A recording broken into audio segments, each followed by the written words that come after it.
everyone, and welcome to this week's edition of the Drake Michigan podcast. And we have got an absolute stunning and cracker coming up for you.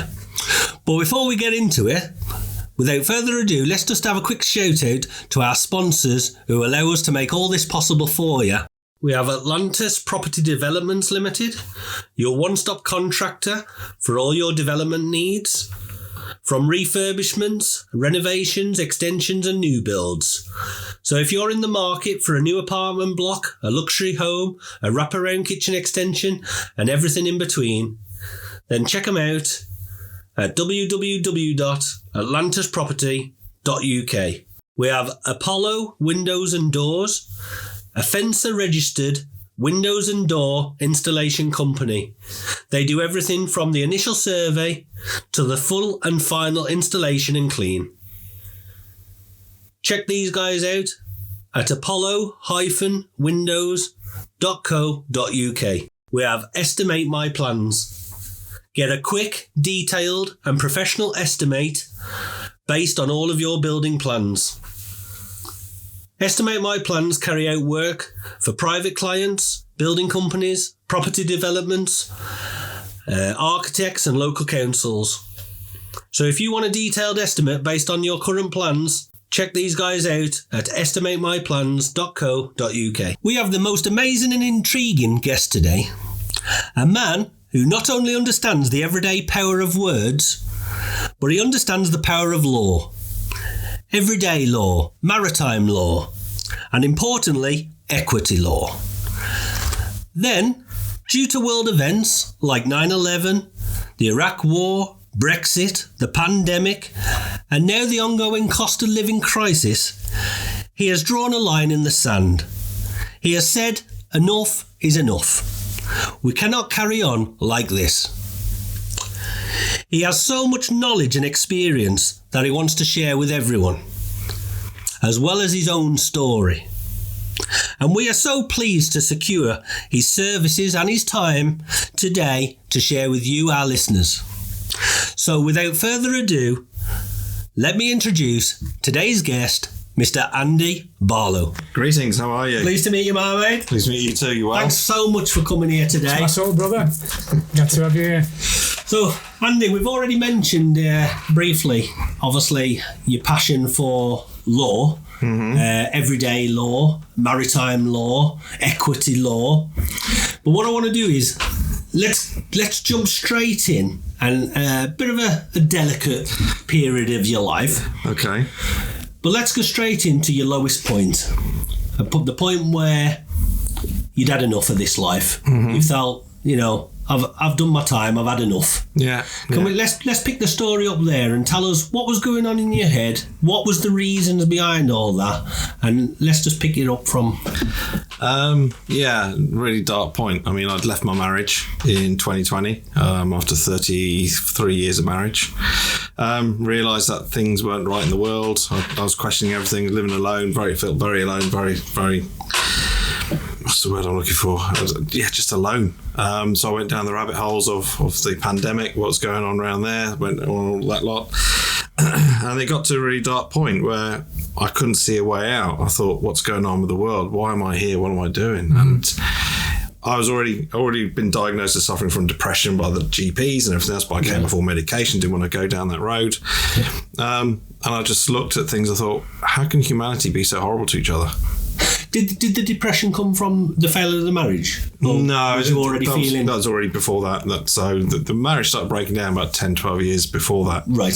So you'd gone through all the motions. But I was just trying to fight to save it. Yeah. And I look back and I think, okay, I wasted 12 years. Basically, I could have been doing something different, but it's part of my journey. Yeah. And I went down, like I say, when it all really started, I suppose, when it happened in Wuhan in 2019, and then went down the rabbit holes and going down that way. And you got down there and you start opening things like what they're doing with the kids and what they're doing with everything else, and it started really sort of hurting me, and I thought, this is not right. It's not right. And I got to a point where I was fighting for people's affection, I was fighting for people's acceptance, if that makes sense. Yeah, okay. Because I felt so alone. I thought, I just want people to like me. I want people to love me. Yeah. Because I felt unloved. So So went down to August the 30th, 2020. I'd already recorded my goodbyes. Had you? Yeah, I'd recorded my goodbyes to my family. Sorry. No, Yeah, you brother. take your time, take a deep breath. This is a big thing, and obviously a lot of people will know where you are, gone through this, and they will understand. And it literally was. I thought, I don't want to be here anymore. I want to die. I wasn't aware of spirituality at that time. This is what really woke me up. So August the 30th, 2020, 8:12 p.m. It was just ingrained in my brain. I'd said my goodbyes, and I sat there with a knife. And I know how to. I was medically trained. I knew how to do it quickly to get it over with. I sat there with a knife, and all of a sudden I heard someone shout, "Stop!" Wow. And I thought, where's that come from? I just couldn't fathom it out. I thought I lived alone, and someone just shouted "Stop" at me. Followed, which is the freaky thing for me, my house phone ringing. Now, the only person who had my phone at the time was my mum. Yeah. But it wasn't. It's a friend called Gary Fowler. I hadn't spoken to him for over 30 years. And he's in Guernsey. Yeah. I'm serious. The first thing he said to me was, "Put the knife down." I thought, how the... Yeah. Oh, seriously? The first thing he said to me was that. And he said, "I'm sorry, Andy." He said, "But I felt a disturbance in the force." Wow. I'm a Star Wars fan. And that's when I realised there's something bigger for me. Something has really... Yeah. I got involved with a group of people who were Reiki healers. They were just very spiritual people. My version of spirituality, as I mentioned before during another conversation, my version of spirituality, hey, driving around a VW camper, open the door and all the smoke comes out. Hey, man. Scooby-Doo. Yeah. But I went down to see a Reiki healer, Jane Jones, down in Southampton. She was my first healer I've event, and I still go to her. I still go down to her and have cups of tea. Yeah. The first thing she said to me as I walked through the door, she said, "What you just did, you don't have to feel sorry for." I went, "What?" She said, "I know what you did." And she said, "Your dad's with you." Oh boy, that just let the floodgates open. I thought, why's Dad with me? Because he died and I had so many questions I couldn't ask him. Yeah. Yeah. But she said, he's proud of you. You did the right thing. So she went through a lot of conversation, went through the Reiki healing and everything else. And she said, look, at the end of the day, she said, spirit will do this to you. They'll drag you to the depths of despair and then they'll let you go. It's like a boomerang. She had a bungee cord. She said, boing, off you go. She said, they've let you go. She said, so now you need to realise that you are not the physical, you are the spiritual. 100%. And I went, what? And then, I mean, Anton and I, we met a while back and we know we're soul brothers, but that for me was the darkest moment of my life when I tried to kill myself. Without doubt. But then you go down the trauma and you say, well, why you bloody kept me? Look what's still going on. Do you know what I mean? That you question everything.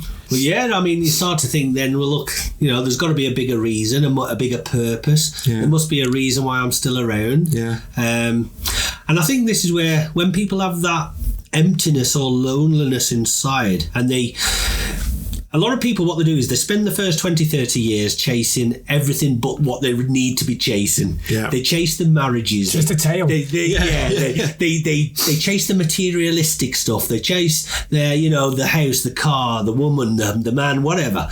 And then what they realise is it doesn't fill the hole. It doesn't fill the gap. No. And then what I've learned from my own experiences and my own spiritual experiences, the fastest and greatest way to fill that void is through service. Mm-hmm. And it's through service to others, giving back, and it's through gratitude. Gratitude and service are the fastest ways to fill because when you give, you feel like you're fulfilling and making someone else happy. Yeah. You're helping them. But not only are you helping them, you're helping yourself. Mm-hmm. It's like you've got this big massive hole and it needs filling, and every time you help someone, it's like putting another brick in, brick, and before you know it, you forget that feeling of loneliness. Yeah. And then see, this is another thing we teach. When you can be happy with nothing, when you can be happy on your own, then you realise everything else is just amazing. Everything else is a bonus. It's like I was listening to a podcast this morning, and he was saying that when you recognise the abundance in your life, when you have little material wealth, if you like, so you can see around you, I am abundant. I have wow, look how abundant I am, and that gratitude comes in. Yeah, I look at myself now. I mean, I don't have a house. I don't have anything like that. I live in a van, but I feel I'm the richest man on the world. Yes, exactly. Lovely. Because I've got everything I need. Yeah, lovely. Do you know what I mean? Everything's there. I've got rid of so many possessions. I've given everything away. I've still got some furniture I'm trying to get rid of. If anybody in Andover wants some furniture, let me know. But I'm just giving it to people who need it more than I do. Yeah. Because I went through that role. I mean, as we all do before I woke up or became aware of everything else. I wanted the nice things. I wanted all this. I went and spent all this money and got into debt and everything else. And and then you start waking up and you think, oh my God, what have I done? Yeah. But then I suddenly realised as I was going through 2021 and obviously 2022, 2021 was when I woke up even more after taking some medicine. What medicine was that? Bufo. Oh, really? Yeah. Tell me your experience. Explain that. Come on. You'll just stay there with that one. You can't call it medication and then not go into it. What have you took? Paracetamol, that's it. No, after sort of 2020, Jane, she introduced me to another group of people, Trish Turner, I'll mention her because she's an amazing soul. Yeah, I'm connected to Trish on Facebook. She invited me to meditation groups every month. We got together, there's about 10, 12 of us at the time. And I would sit there and the shamans come in, and this is why questioning your spirituality at the time. They go, right, we're going to do this today. I'm going, what? And they go, let's go into meditation. I went, what? And they said, yeah, you go into meditation, you'll see wonderful things. On there going, all I can see is the back of my eyelids, because I wasn't ready to sing. Jane then said to me, she said, but the teacher chooses the student, and they will only unveil themselves to the student when they're ready. And that's stuck in my head, and I thought, that makes sense. But anyway, we went down these, and it got to, April 2021, and in March she said, we're going to do another weekend in April. She said, you want us to come with it? Yeah, I'll put me down, here's my £10. She said, but we're going to do a medicine weekend. I went, okay. I said, medicine weekend, this sounds exciting. What? I was thinking, paracetamols, ibuprofens? Yeah. So we get there, and there's two shamans, there's Joby and there's Wayne. Joby's an amazing bloke. He's got his own podcast and everything else. But anyway, so we're sitting there and they're all going around. There's about 10 of us, and they said, so what we're going to do today is Bufo. And I went, what the hell's Bufo? Yeah. I've not heard of Bufo, actually. And they said, we'll talk about it in a minute. They said, so what medicines have you done? They went around the room. Everybody was sort of saying ayahuasca, San Pedro, all these LSD, whatever. They're putting it all down going, what? And they said, we take mushrooms. I went, but you put mushrooms in a stew. So was this your first experience of anything like psychedelic? Yeah. I didn't realise anything was out there. So your upbringing never give you any of them experiences? No. But anyway, so Wayne says to us, he said, Andy, what have you done? So I did list off the paracetamols, the ibuprofen. Yeah. And he had a laugh. He said, no, seriously, what have you done? I said, nothing. I didn't realise there was natural medicine out there. I didn't realise about this. Right. And he said, okay, well, this is the poison from a toad. I went, what, you got to lick a toad? He went, no. He said, you smoke it. I said, what, you smoke the toad? And he went, no. He said, you smoke the poison. I went, okay, but it's crystalline poison. I says, what's it going to do to you? And then Trish says, don't go on YouTube and watch the videos. I went, what? She said, that'll scare you. She said, I'm not doing it. I went, but you're the host. But anyway, so we went around. He said, Trish, do you want to go first? She said no. So there's another friend of ours, she went into it. She'd done it multiple times, and she said, I love this experience. And I sat there going, okay. And she smoked the poison. Down she went into the trip, or whatever it's called. And all I could hear was saying, have I wet myself? But and does it happen instantly as soon as you? Yeah, boom, you're in, and that's it. Really? So I sat there and go, am I going to do that? Am I going to shit myself or whatever? I was going down that whole process in my head was going there. Yeah. And then he just said, right, Andy, it's your turn. And I went, okay. Something just clicked and said, it's going to be fine.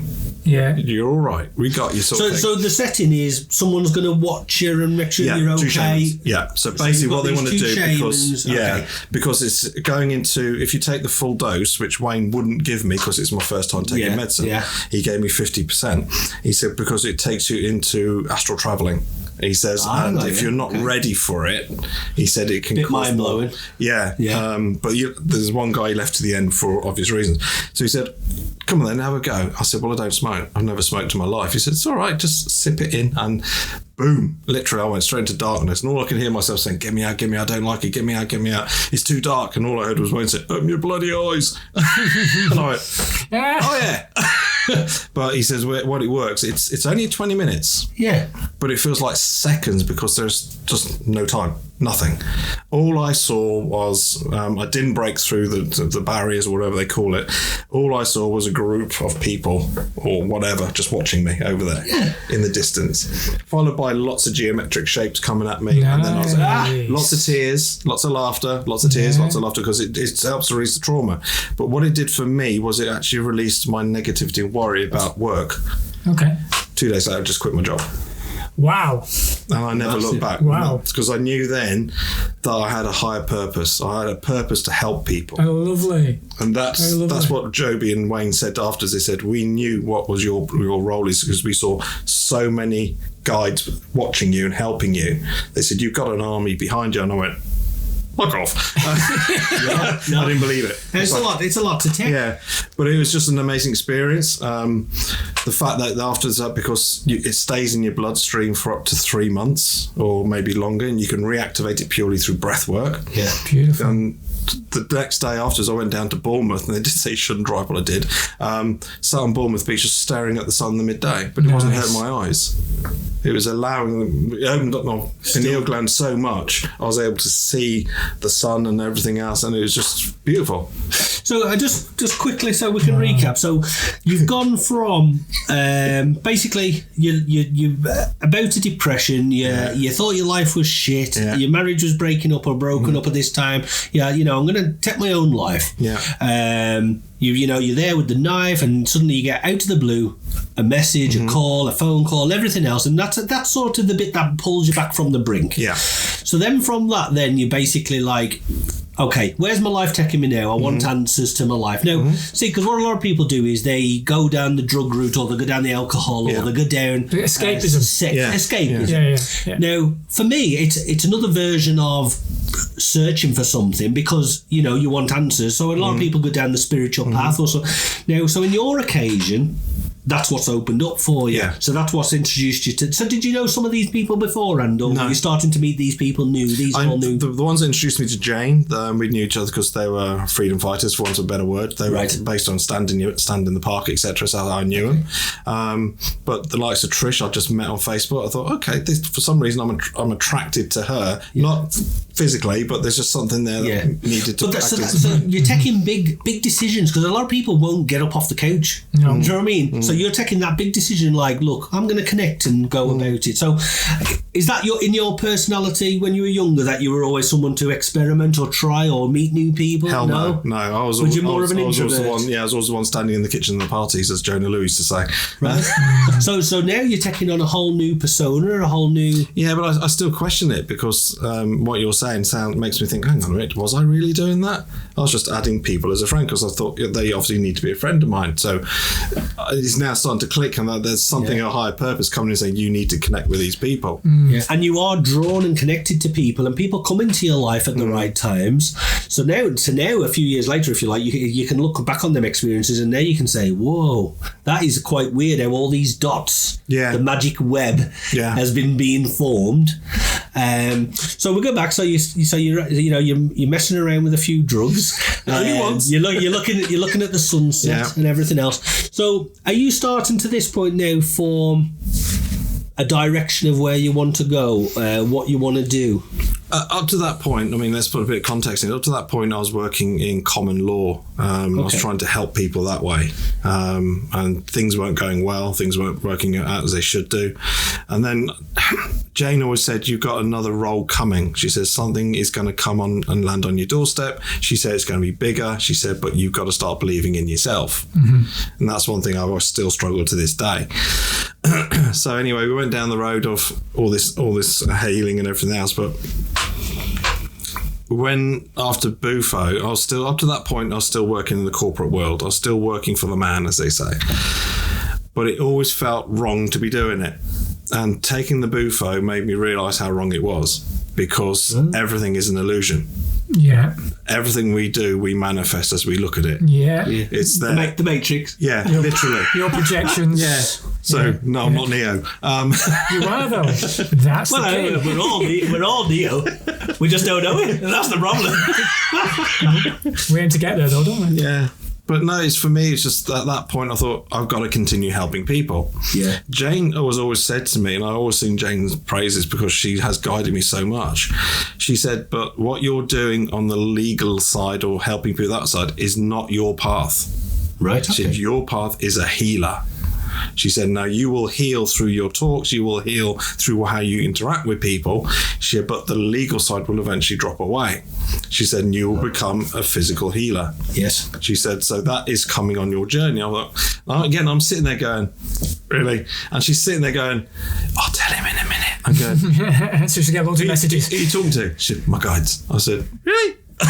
Because she has 3 guys that sit with her, and this is how my mind was working. Because you imagine, I've only really just woken up spiritually. I'm thinking, well, these people, man. And from a human point of view, we only can, put things in certain boxes and understand. Yeah. So when someone's saying these other things, like, you'll be looking at your life and say, well, this is how I pay my bills. I do this job and I get so much money. And so in your head, you're trying to logically think, well, how can I do anything else? Or because I'm trapped in this hamster wheel. So this is where we ask, or the universe has to, you have to trust and have that belief and take that leap of faith where, look, there's something bigger and better here, but you've got to let go first. You've got to let go. That's the word. Letting go is one of the hardest things, but that's And because the thing is, how do you let go of everything what you think is normal or your perception of normal? So how can you let, so it's so...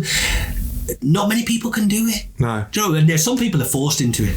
Yeah. Trauma happens, accidents happen, lose someone. So trauma is the universe giving you a big kick up the arse and saying, look, this is not what life's all about. Other people have to come into it gradually. But ultimately it is a bit of a kick up the arse. And then you've got to have the attitude and the courage to follow it through. Yeah. So obviously that's where your journey's taking you at the moment. Yeah, it is. I mean, it seems like after that bufo experience, I actually felt completely different. I felt so relaxed and at one with myself. And then I'll give it a couple of months down the road, I was starting to fall back into the old traits. So the bufo take me to a place that says this is how you could be. Yeah. And that's where I look at it. Yeah. But you need to work on yourself first. And then it's like you go back into the old habits and it's like, oh, I'm not worthy. You get, and I'm sure a lot of people feel that way. And I've up to February last year, I was still the depressive monkey. Right. I just think, I can't be asked for this. All these people want a bit of me. These people are asking for my help. Leave me alone. Just let me know. And I did ask the universe, take me away, get me off the plane, take me. Buggers wouldn't let me. That's the way I look at it. I think I got too much of a purpose. Yeah, that's what I realise. I think what will happen there. So, like once you've had that sort of awakening or that freedom and that feeling of lightness and joy, and then what happens is over the months, the materialistic world, the heaviness and density of the 3D world, what it does, it starts pulling you back down. And now there's a lot to be said for being grounded. That's important, but also then like the food you're putting in your body, the water you're drinking. The things you're listening to, the news, the media, and then before you know it, you're completely absorbed back into the heavy, dense world, back into the everyday problems, back into worry, back into stress, back into suffering, and that's where they want you. They want you suffering. Yeah, they do. Yeah, so they want to keep you in fear. And then the hardest thing is to keep pulling away from that and pushing towards the light, pushing towards the good. And again, that comes back in the more you can help people on any level, it pushes you more towards the light. Now, what you've done, obviously, you've got your law background, if you like. So naturally, that seems a good way of how you can help people at first before you get to the healing, because you could reach out and anyone who's struggling with whichever law, and then you can give them advice and support, and that's how you build your network. That's how you build your platform. But that platform is allowing you then to grow into the person you want to be. Yeah. So let's just go forward before we go backwards again. Yeah. So because you met Anthony at the Crown Pub. Now, because obviously the whole truth movement, which obviously is all connected to the pandemic and this kind of stuff. It came about really because people were looking for somewhere to go where the difference of opinion regarding the pandemic, people were isolated. So we, being the pub landlord, and my views allowed for the doors to be open for people to come. So you were sharing that on Facebook and places like that? It was a bit weird, really. So I think I mentioned it to a couple of friends. I'd hired Carly, who was a nurse that had protested at London, and she was a nurse that saw everything that was going on. She protested in London in a uniform. She ended up in the national press, and they sacked her.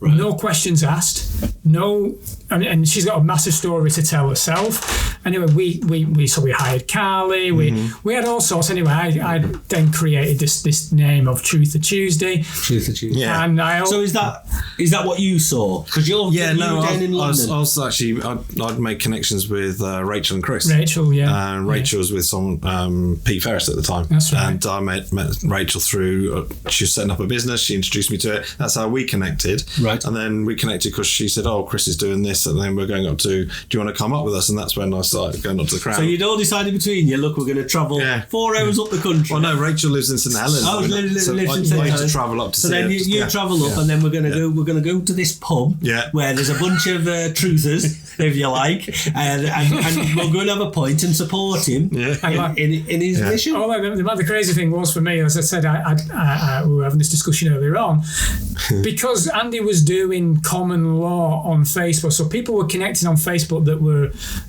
different views of the pandemic, and Andy was good enough to put himself on the firing line in terms of going live on Facebook all the time.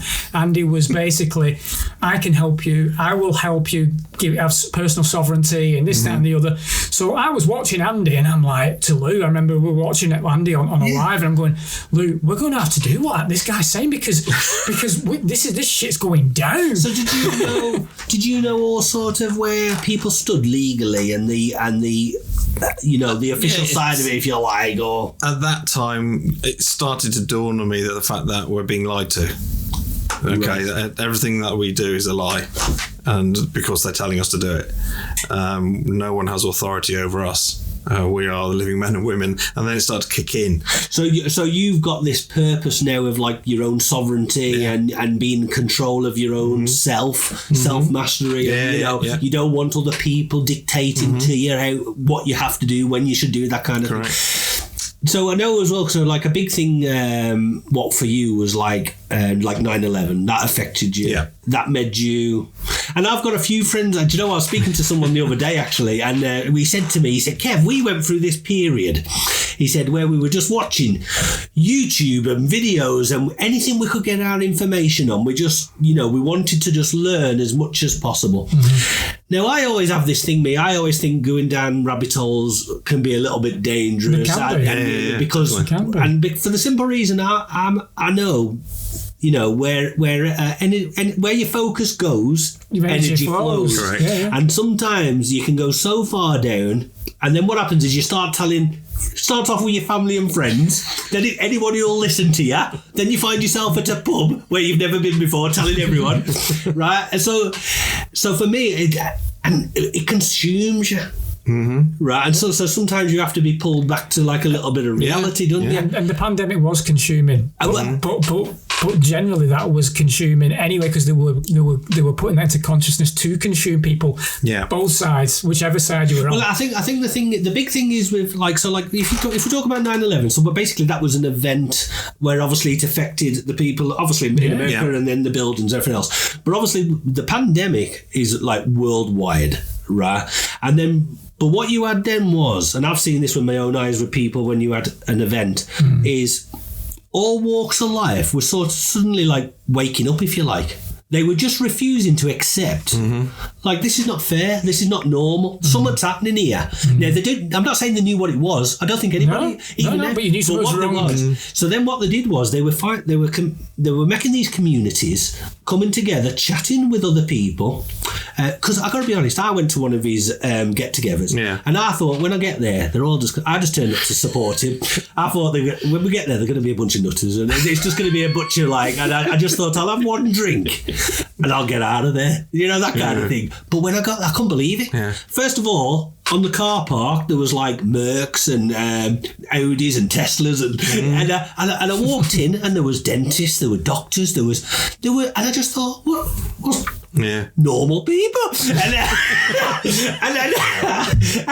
was called, and then I was listening. I was stood at the bar, and I was listening to conversations, and they were coming up and hugging him, and they were like, "You don't realise what you did for us. You know, you give us an opportunity to speak," because a lot of people didn't feel like they had anyone to speak to or speak out or voice their concerns. You know, and so obviously what Critch did with the pub there obviously helped so many people, and they come from all over the country, like yourself. So let's just pick that up then. So we even had someone who'd escaped Canada, right? Who came to the pub as well. Was that not Trudeau? The Escape Trudeau. Oh, no. I thought it was actually Trudeau who escaped. No, he wouldn't come to our pub. Do you know what? Trudeau wouldn't be in our pub, believe me. I'm getting confused. Was he trying to escape the Who? I'm just listen. I'm getting it all confused, all mixed up. Anyway, so you've come up, you've gone to the pub, now you're meeting all these like-minded people, now you're offering your services and your advice, which obviously people would have, welcomed that. Did Andy help you at all when you needed to get into Italy? Or was no, I didn't actually approach Andy. I had another contact and I was able to get through. Yeah. Because we managed to smuggle him into Italy. Yeah, that's right. and smuggle him out, which is a miracle in itself. But we should have left him there. But anyway, so now what I wanted to say was, so like my first meeting with yourself was only a month or so back, when you were holding a mind, body and spirit fair. Would you class it as that? Yeah. So how have you gone from smoking toad, ribbit, or in the library, Reddit. So you've gone from smoking a toad to meeting new people, to being in a pub speaking with truthers, to suddenly now holding a mind, body and spirit event. Honestly, how has that come about? I really don't know. I don't know how it's happened. Yeah, but the universe works that way sometimes. You just got to go with it, haven't you? Things just presented to me, and I just think, okay, let's try this. And it's something I've always wanted to do, is because I truly believe we need to be networked together, and we are technically, but a lot of people still aren't.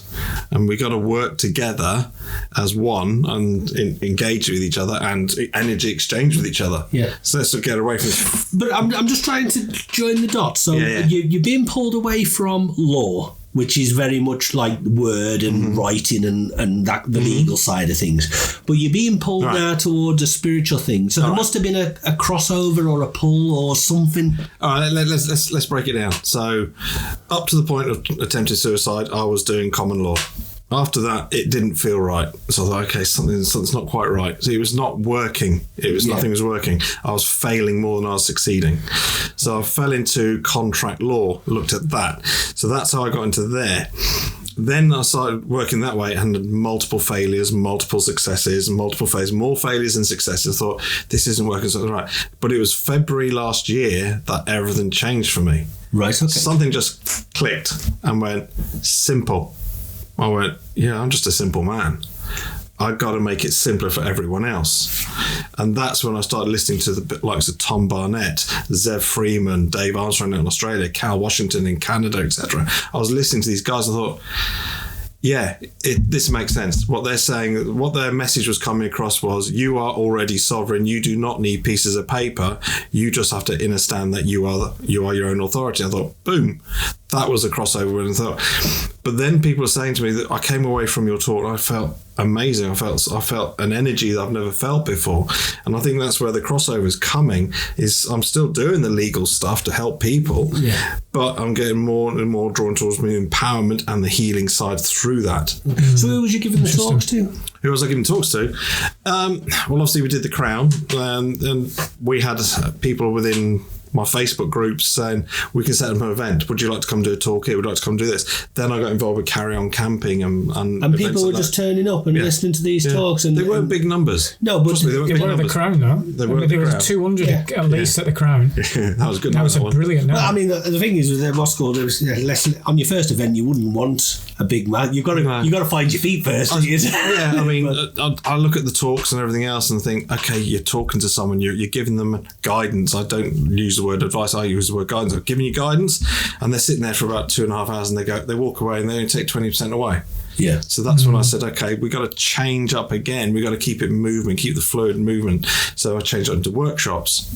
So getting people together in their homes, whatever, and doing workshops. Yeah. But then events start appearing. Carry On Camping, Spellfest. Yeah. Now I'm being brought into Van Life UK because I live in a van. They said, come and help us do this. And there's Rise Above has just approached me as well. So very good thing. So, you know, your workshops and that. So have you broken down now into like modules where so you've got a plan of what you're going to discuss and talk to people about, and so through experience and you talk, that's what happens then. So now it becomes more structured so you can get as much information across to people. It becomes as structured as you can, because when you get a group of people and they've all got multiple questions and you say, this is what I'm going to talk about it. Can I talk about it?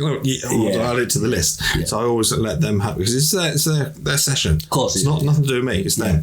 So then I go through the basics of know thyself. How do we get to where we are today? Why are we in this position we're in today, and how do we get out of it? So that's what I do. I give people tools to go away with. I don't tell them I'll do it for you. You've got to do it yourself. You've got to empower yourself. Yeah. So then I say, do your own research. Never believe a single word that comes out of my mouth. Yeah. Because how do you know it's the truth? Yeah. So until you see it for yourself, then you're never going to believe me. So that's how I work it. And so it is a more structured approach. But I'm changing it again because I'm looking at the last couple of workshops I've done. It's not flowing properly. And for me, it's frustrating. I could do better. So I think at the end of the day, I've got to do something different. But I suppose a lot of that comes with when you're meeting more people, new people. Yeah. Sometimes it can be finance. It can be a mixture of things. So when you've been to these other people's events and done your talks and your workshop, is that what's then made you think, I would like to hold one of these myself? Yeah. And then obviously by this time you're meeting a lot of people, because it was quite a big turnout. There was a lot of stalls. It's bigger than we thought. It was bigger than we thought. That's what I'm saying. So you a lot of people have you've reached out and said, I'll have a stall. I'll have I'll come to that event. I'll listen to that talk, because it was a successful event. It was very successful. So is there any plans for any more of those? Yes, we got things in the pipeline. We're looking at. It's just trying to get time to it, because at the moment we had a lady doing a lot of the events for us, but she stepped away for personal reasons. Yeah. So it's myself and Jen, basically the other Jen, we're trying to sort things out. I'm struggling with Zooms, I'm struggling with everything, but we're looking hopefully to get one done in April and another one done in August, September time. Wonderful. And will you look to sort of take them all around the country and different places like that? Yeah. And then then that attracts different people for different stalls and anything to do with holistical stuff, all this mind, body and spirit stuff. Yeah. You normally find once people know these events are on, they come flowing, they hire a stall. So what's sort of driving you now? What is it you're after, or where are you heading? Or if I said, where's Andy 12 months from now, 5 years from now, where we're heading here? Seeing humanity realise they're free. And I've so you've still got a big thing. Played a part in raising consciousness. Yeah, so consciousness and the truth thing is still massive for you. Huge, yeah. And is that just with all topics, or just mainly with the pandemic, or is it to do with? It's mainly with everything that people are dealing with on a daily basis: utilities, gas, electric, water, dealing with council tax, stuff like that. Getting people to understand that these are just offers. Yeah. So how do you handle an offer? I mean, you buy a house, you put an offer in, you negotiate. So why not negotiate with them? So this is what I do. I say to people, offer something back. Do it. See what happens. Have fun with the system. It's a game. Play the game. It's literally a game. Everything's a game out there. That's where I look at it. I mean, if you're in business, you go out and get a quote, and then you negotiate the quote, and whatever. That is what they do to us. They come to you with a council tax bill. Here's £2,000. We want you to pay that. Thank you very much for your offer. Here's mine. And is that, can you do that? Yeah. And people don't realise that. Correct. Same with electricity, same with your gas. 100%. Well, electricity's free, gas is free, and so is water. So what happens then if they come back and they say, well, we don't accept your offer? Then you renegotiate. Behave. Seriously. If you go into that Telegram group, we've had multiple wins over the weekend just purely on payment offers. I was saying to Anthony Ford, was helping a lady who was being chased by a kitchen company, I'm not going to name it, because they fitted the kitchen wrong. It's a lot of money, about 27k. And I said, put an offer in. What do you mean? I said, use a notice of payment offer, put in what you can afford, and if they cash the cheque, they've accepted your terms and conditions. And she went, really? I said, just try it. Boom, done. Saved herself over £14,000. Fantastic. But this is what it is. It's knowing that everything is an offer. When you go to the supermarket, where does it tell you got to pay for the items on the shelf? Where does it tell you got to pay for the fuel you put in your car? It doesn't. It's your presumption you have to pay for it. It's a game, isn't it? See, now it's getting interesting. See, this is what we need to get into. This is why I was looking forward to this. So, this is a classic. So, you end up on a piece of land and then you find out after it, you get a car parking charge. And you're like, what the fuck? So, can you get out of that? Yeah. See? Now, one thing I will say to everybody, a lot of people out there are haters and there are trolls and guns, is I always test things myself. So I was saying to Anthony, I've been out and I've got the ULEZ charge, I've been Tyne Tunnel charged, I've got them all, and I'm using my processes to defeat them. Because if I said to everyone today, Kev, I can get you out of that, no problem, and just give me 500 quid to do it and I'll do it for you. That to me is a scam. For me, it's a question of, here's the tools, here's the research, have a read through and let me know what you think. This will get you out of it, but it's down to your intention of how you want to do it. Well, that's fair enough. And I think for me, that's the most problem. But isn't that energy in itself? Because again, it's intention. What I always find is, so like say the first chapter of your life, like you always you look back now and you think, oh, God, why did I waste all them years doing law and all the rest of it? It doesn't fill me. But then look what you can do now. Look how you can serve people in a completely, but still using your skills from the past. Right? And what we tend to do as well, like especially with the Drake Michigan platform, we always want to teach people how to turn their mess into a message. Right? So you've had your life, you've had all these experiences, and then obviously it was a mess. And now it's a case of like, well, how do I turn this now into a message to help people? You know, and that's what you're doing now. So, well, you're still finding your feet. It's early days. Yeah, of course. But the thing is, there's so many people that are going to resonate. Oh yeah, especially now. Well, with the cost of living, let's be honest. Exactly. I mean, I don't know about you, but just lately, you get a letter through the door now, and they give you 60 quid off your gas or electric. Yeah, 66. Is that what it is? Yeah. Well, there's not 33. No, anyway, it was 66. Right. So, but the thing is, well, so it's almost like they're rubbing it in your face now. They're just taking the piss out of you now. Oh, the bills are going up, but by the way, it's just enough to keep your feet warm. And the fact that you use 66 is taking the piss out of you. Yeah. Economic forum. Anyway, so we're not going into that. We could be wrong. But what I wanted to say is, so because there will be people struggling at home. They'll be they're choosing this week whether they're paying the shopping for the food for the kids and the family, or they're paying the gas and electric. Of course. And then at the back of their mind, they'll be worrying, look, if I get behind, I'm going to get pulled up in front of a court, or they're going to turn my gas and I went through this the hard way, and you quickly learn they're powerful, but they're not as powerful as you might think. So I know there's certain circumstances where they can't cut you off. They can't evict you from your house. There's so many, it's such a long path.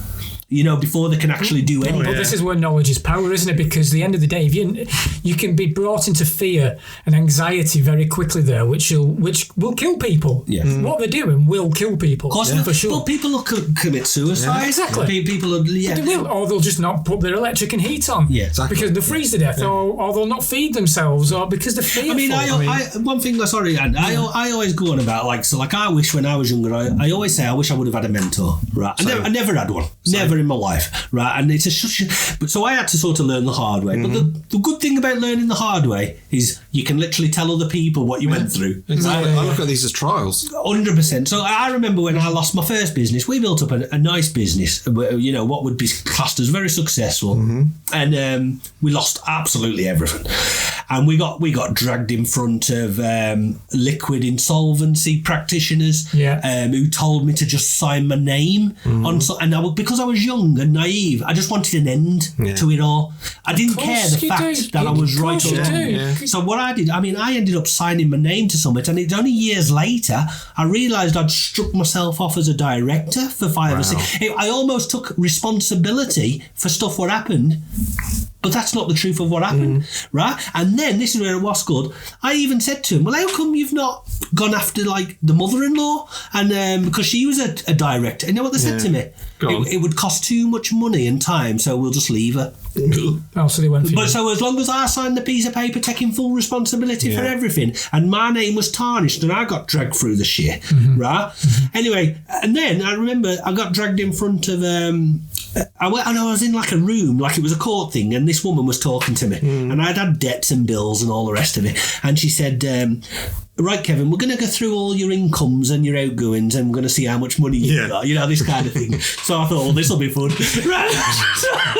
So I wrote it all down and everything, and she said, so what do you want to offer? I'm not sure if this was electric or gas or something. And I said, I'll offer him £50 a month or something. And she went, but you've not got £50 a month to offer him. And I went, no, but I've got to offer him something. And you were just trying. I was just thought. Anyway, so then I said, what about £10 a month? And she went, Kev, you're in minus, you've not got £10 a month. She said, listen, I'm going to write here. I think it was something silly like 1p, because you have to offer something. Right? And I went, are you serious? And she said, listen, Kevin, she said, I'm here. I'm not here to judge. I'm just here to get the facts. And the facts are, your life at the moment is you're not in a position. So why put yourself under this pressure. This worry, right? This is the fact. And there's no court, no judge who will say otherwise. He'll say, look, he can't. What do you want? His soul. That's just for celebrities who want to sell that stuff. Yeah. Do you know That's another story. That's another. But they're so... And then when I started to understand this is when I started to feel like I was getting my life back. Right, and there was many things that happened in my life, like getting kicked out of rented accommodation because we couldn't afford it, being shoved in a council property, like I felt I was at my lowest ever. And do you know what I mean? I felt like a failure. You know, 2 kids, a missus in a council property, no job, broke my back, blah blah blah, all the rest of it, right? So, it's only then when you can start building your life again, when you can start looking at your life from different angles, where you start getting the knowledge. And then also, this is funny, because I always say this, it's when I had absolutely nothing and at my lowest, I found happiness. And then it's through happiness and gratitude that then you find abundance. Well, the building blocks are, you're putting the foundations down there with the gratitude, aren't But then, ain't it funny how you spend them first 20, 30 years of your life chasing something, only to have it all ripped away? And I always say, you come into this world with nothing, you leave this world with nothing. Yeah, exactly. Do you know what I mean? So it's almost like everything gets ripped away back to nothing, and then says, do you want to have another crack at this game of life now? Yeah. Do you know what I mean? So, but anyway, so let's go back to... so you've held your first... Is that the first event you've held at Yes, and it was fantastic success. I was there. Yeah. We loved it. Yeah, it's the first one we ever held. We all panicked because, like I say, Jen Frost, who's my partner, we were together on that one as well. But we sat there on the day before, thought, is anybody going to come? Because I think at that point, of course you did. I think we only had 10 bookings at that point, and we thought, oh no, we've got all these stalls coming, we've got the healers coming in, it's going to be a failure, and we were going through that mindset. And then we just said, do you know what? What'll be will be. Let's just let it go, though, didn't you? That's the thing. Then people just turned up. People said, I was in Tesco, saw what was going on. I thought I wanted to come see what's going on. They get into another event and say, we thought we had to come and see what's going on here. And it was a lovely day. You know what the British are like? Yeah. They love a queue and they're nosy bastards. As soon as there's something going on, curtain twitching, they love it. So when's the next event? We're looking at April. We were aiming for 1st of April for New Year's Day. Oh, sorry, April Fool's Day. But I think we're going to struggle to get that up and running in that time. And is there anything from the first one, what you've learned, what you're taking? Loads. Yeah, don't bring him. Well, he does bring trouble wherever he goes. No, it's got down to the fact that we need to organise it better. People just turned up and just set up where they wanted to set up, and we thought, no, next time we're going to say, okay, this is the healing place, so we'll have proper signs put up. We'll guide people through there as well. I was going to say that, and don't take this the wrong way. No, I don't. Just my it's a learning curve. So, like, because I turned up there as well, and what it was, a young woman was speaking first. I think her name was Zoe, wasn't it? Zoe Lee. Yeah. Got her on in a couple of weeks. I wanted to, you could tell she had a lot to say and she had good energy and everything else. But because we had all the stalls around, it sort of, people were talking. Too much background noise. And you couldn't listen to the... But you learn from it, don't you? Yeah. But that was the only little thing I would have said because, and it would have been nice as well because the people on the stools probably wanted to come and listen to the talks. So I know it's difficult, but if there was some way of structuring time slots so everything could sort of stop and go and listen to, I don't know.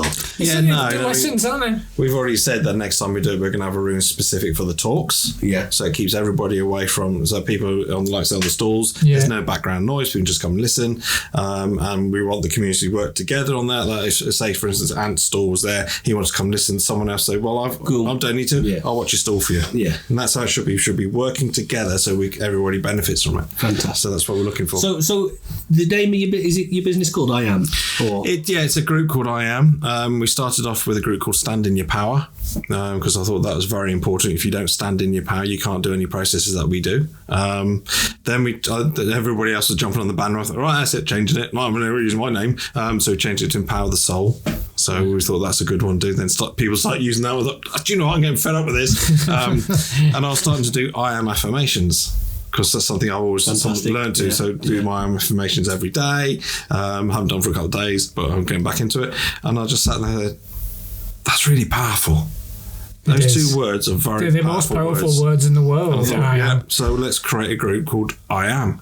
So I found a bit in artwork, which this lady I thought put the words across her arms, make it look pretty good. So I did all that, and I thought, I like it. Yeah. So we started looking. So we looked at the group, the Empower the Soul group, with over 1,500 members. But when I did the stats on it, maybe 150, 200 max were overactive in it. So I thought, it's not about numbers. It really is not about numbers. It's about individuals. Yeah. So I said, right, that group's going to close.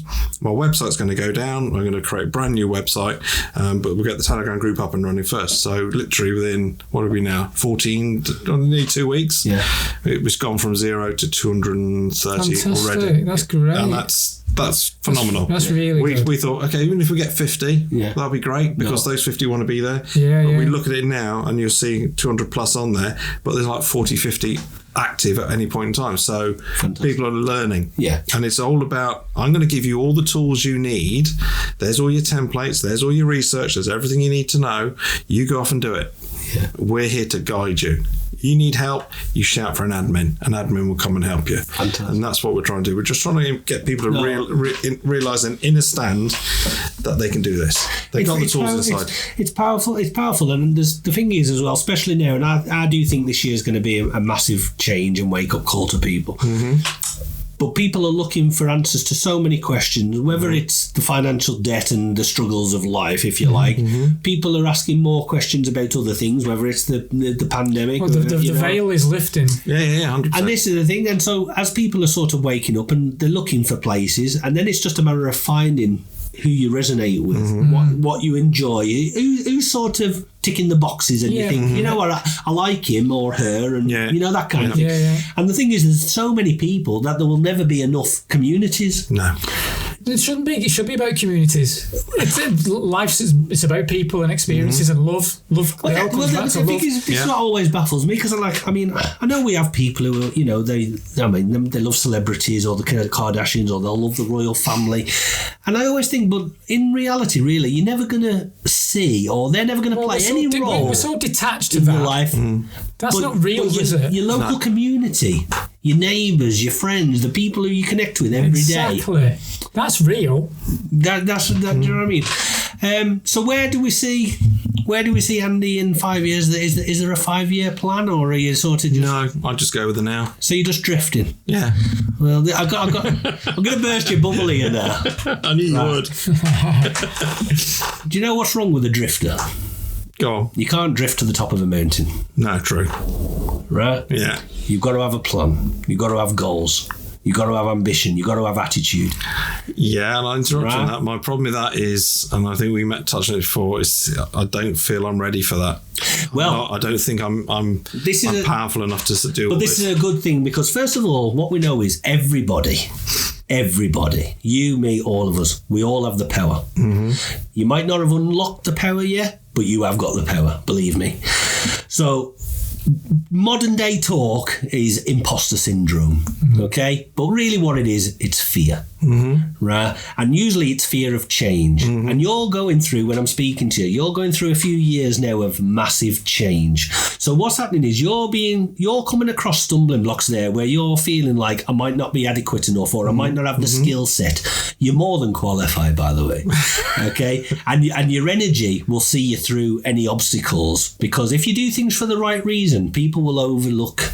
You know what I mean? I would give me someone with the right heart, the right attitude any day of the week. I don't care if you've got less skills than someone else. So what happens is then with imposter syndrome, you're going through these changes, and one of the fears is the fear of success. Yes. The fear of becoming somebody. The fear of becoming the top of your craft, right? And a lot of people think, well, I want to lead this movement. I want to do this movement, but I don't want the recognition of being top of this movement, right? Yeah. But the thing is, without your energy and without your drive, what I always say, if not you, who? Right? Because what if nobody else is going to do it? Yeah, true. You're right. And then let's look at your life another way.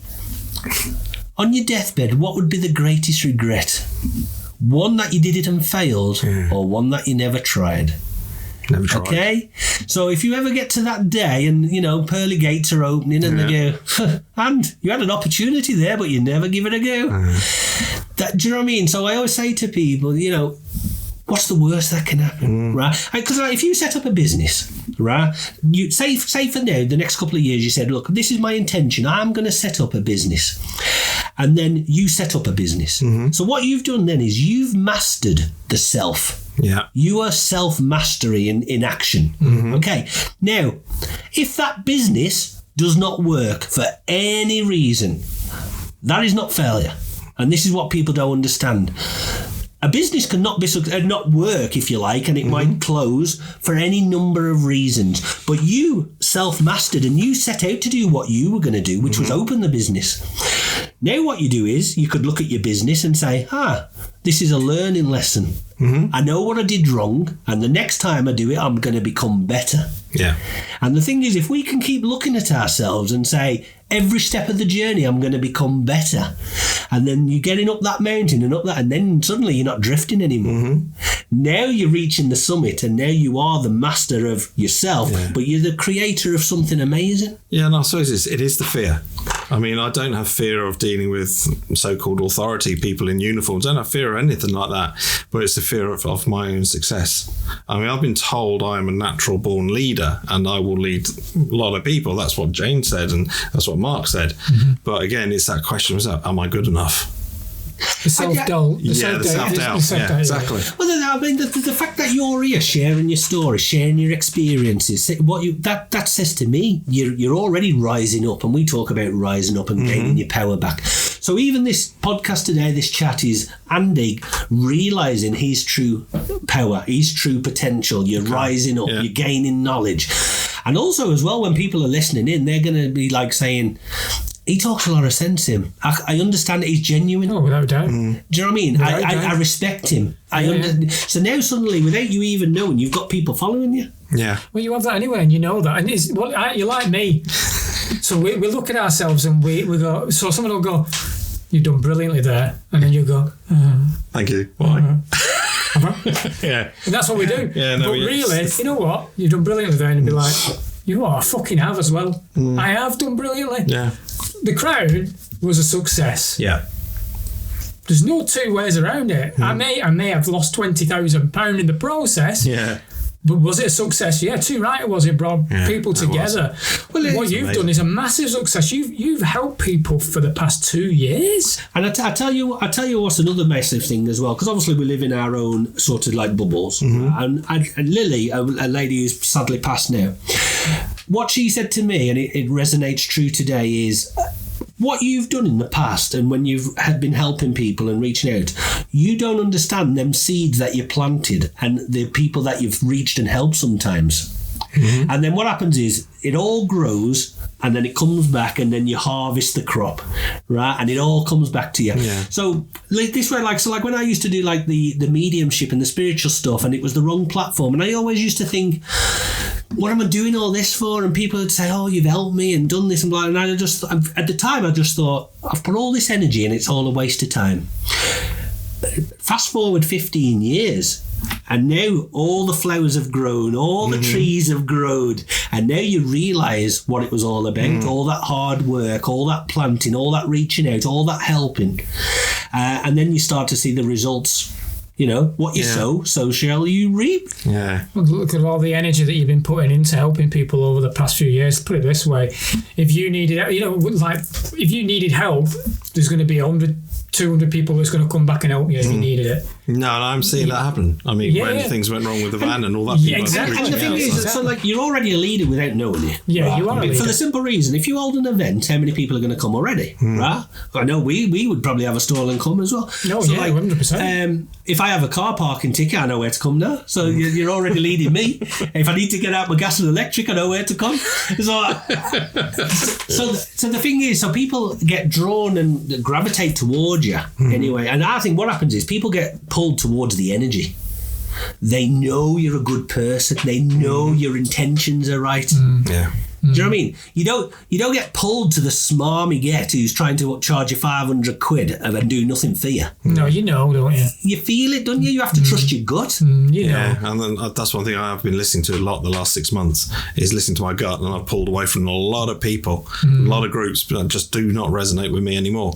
And I think 2022 is a filtering system for me. It really filters out a lot of people out of my life. I think that was part of 2022 for a lot of people. It was like a clearance year. Yeah, it's like, let's filter everybody out that you don't need. I think so. That happened for me. It happened for many people. I agree. I think it happens on. I mean, you know me. I always base everything, my businesses and everything, on like a pyramid. Right? But what I did was I put everybody in place. So I literally only talk to people I want to talk to. I only are around people I want to be around. Yeah. I just don't entertain it. I can't be arsed with it. Yeah. Do you know what I mean? Sometimes I don't even listen to the missus and kids. But I just go. I just zone out. But you're protecting your energy. Yeah. I just, because the thing is as well, and you'll know this as well, a lot of the everyday chatter is pointless. It's just pointless waffle. Yeah. It makes no difference. Well, it's babble. Exactly. Is that what it is? Babble. So the Tower of Babel. Babble. Right. That's what they think we do. We just babble. Babble. We're irresponsible children. We babble a lot. Just made a nice cup of tea, and what we've done in the break, I was just asking Andy a couple of questions, and I want to share it with everybody because I find it amazing. I find it scary but amazing because Andy, and outside the offices here, he's got a beautiful big yellow van. Yeah. But what he's explaining to me, he literally lives in the van. Yeah. And I just said, do you sleep in the van? Where'd you park up? And so tell us a bit about this. I mean, because I would be scared, me. I got to be honest, when I was younger, I spent a fair few nights sleeping in the back of my mate's car because I was homeless, right? But I never used to sleep because I'd be looking out the window every 5 minutes because I thought, you know what I mean? So, come on, how do we end up living in a van? All right. Well, obviously, as you know, I mean, marriage broke up. I went and lived on my own. I quit my job, and obviously, I then couldn't afford to pay the rent or anything, but I was paying it. But then the owner of the house, I was renting, he said he's selling it. So I went, okay, so they served me Section 21 notice to vacate so they could pass it on to the new bits. Okay, fair enough. But then basically what I do, we'll come into it is about the promissory note. So I wrote a promissory note to have £500,000 to buy the property, which they never returned. But that's another subject. But yeah, it went through all the possessions of the court possessions and everything else. I went into court, but at this point I couldn't find anywhere else to live. I went to the council. This is a 3.5 year waiting list. We can put you in a hostel, but you have to sleep on the floor in the reception area, etc. Oh yeah, this is how it is. And I thought, do you know what? I don't need that. And I suppose literally just coming to my head now is I had to lose everything to realise what life's all about. Okay, just stop there. So you were told you'd have to sleep on the floor. Are we talking about the same Great Britain, what everybody refers to? Kingdom. The United Kingdom. The United Kingdom. Really? There's nothing great about this country. Yeah, can we take out the great and replace it with corrupt? Well, it is. Yeah. Absolutely. But do you know what? I mean, we have got a big problem in this country with homelessness, people on the streets. Massive problem. People don't realise the backlog. Massive. And this is where a lot of anger and frustration comes from, like with immigration and everything else, because our own people... but we shouldn't even be looking at it like that, really. I mean, there should be enough for everybody. You can guarantee all that's designed, because ultimately what they'll do is... Clergy plan. Well, they want digital ID, don't they? So you'll get enough anger where people will just go... People need to be identified. These people need to go. Yeah. We voted Brexit. Get them out. Yeah. You know, they want ID. They want the digital ID. Let's scare the shit out of everyone. Exactly. It's about fear. Then come up with a fantastic solution of how we can get out of it, and then everyone will accept it willingly. But anyway, sorry, I'm interrupting. So very ungrateful of you. You decided not to sleep on a reception floor. How terrible. A bit of a snob. In Great Britain. I've got standards, you know. If they'd have put a potted plant there, it would have been fine. Exactly. But no, I mean, another healer I was friendly with, Karen, she said to me, I can see you being mobile, she says, and she helped me. She gifted me the van. Wow. There's a manifestation, isn't it? I've always said to her, I will pay her back as and when I got the money. And she's always said, don't worry, abundance will come when it's ready. So, I thought, okay, let's try it. Yeah. So I did. And I love it. I gave all my furniture away. I've still got some bits to give away, but it's just at the end of the day for me, it is a space that is my own. It's when I shut that door. Yeah, I mean, you could be worried about people breaking in, whatever, and there have been lots of evidence of that happening at the moment. People are having their vans broken into. But for me, it's just a question of I know I'm protected. If that makes sense. I know I'm being watched over and I'm okay. Yeah. Definitely. But it's weird because you wake up in the morning and you sort of, it's cold, stick the heater on, then wait for the kettle to go on. But it's just, for me, it has given me a new sense of purpose. I mean, I see people struggling every single day and I know now I'm mobile. I can get out to people better. That's beautiful. It's just a healing bus for me. I just think I can go anywhere and do whatever I need. That's a fantastic attitude. And not only that, you could wake up in any beautiful... You could have whatever picture view you want in the morning if you really want it, can't you? Yeah, exactly. Just come around to put clothes on. Otherwise that's a picture people don't want to see. Yeah. Like a carry-on film. So, I mean, I don't want to dig too much into people's personal lives. So, obviously, if you're living in a van and driving around, because what normally happens in this country, if you've got no fixed address, it's hard to get any support or help. Mm-hmm. So, are you currently there's nothing available to you? Or are you not getting any support or help? I'm on the housing list. I keep applying for things, but I come bottom of the list at the moment. Why? Because you're a white male? We could go down that road, but when I said to her, I said, well, I'll tell you what, I'll go across to Calais, jump on a bloody dinghy and I'll get what I want then. And she said, well, that's not how it works. I said, well, actually it does. I said, because they get more property than we do.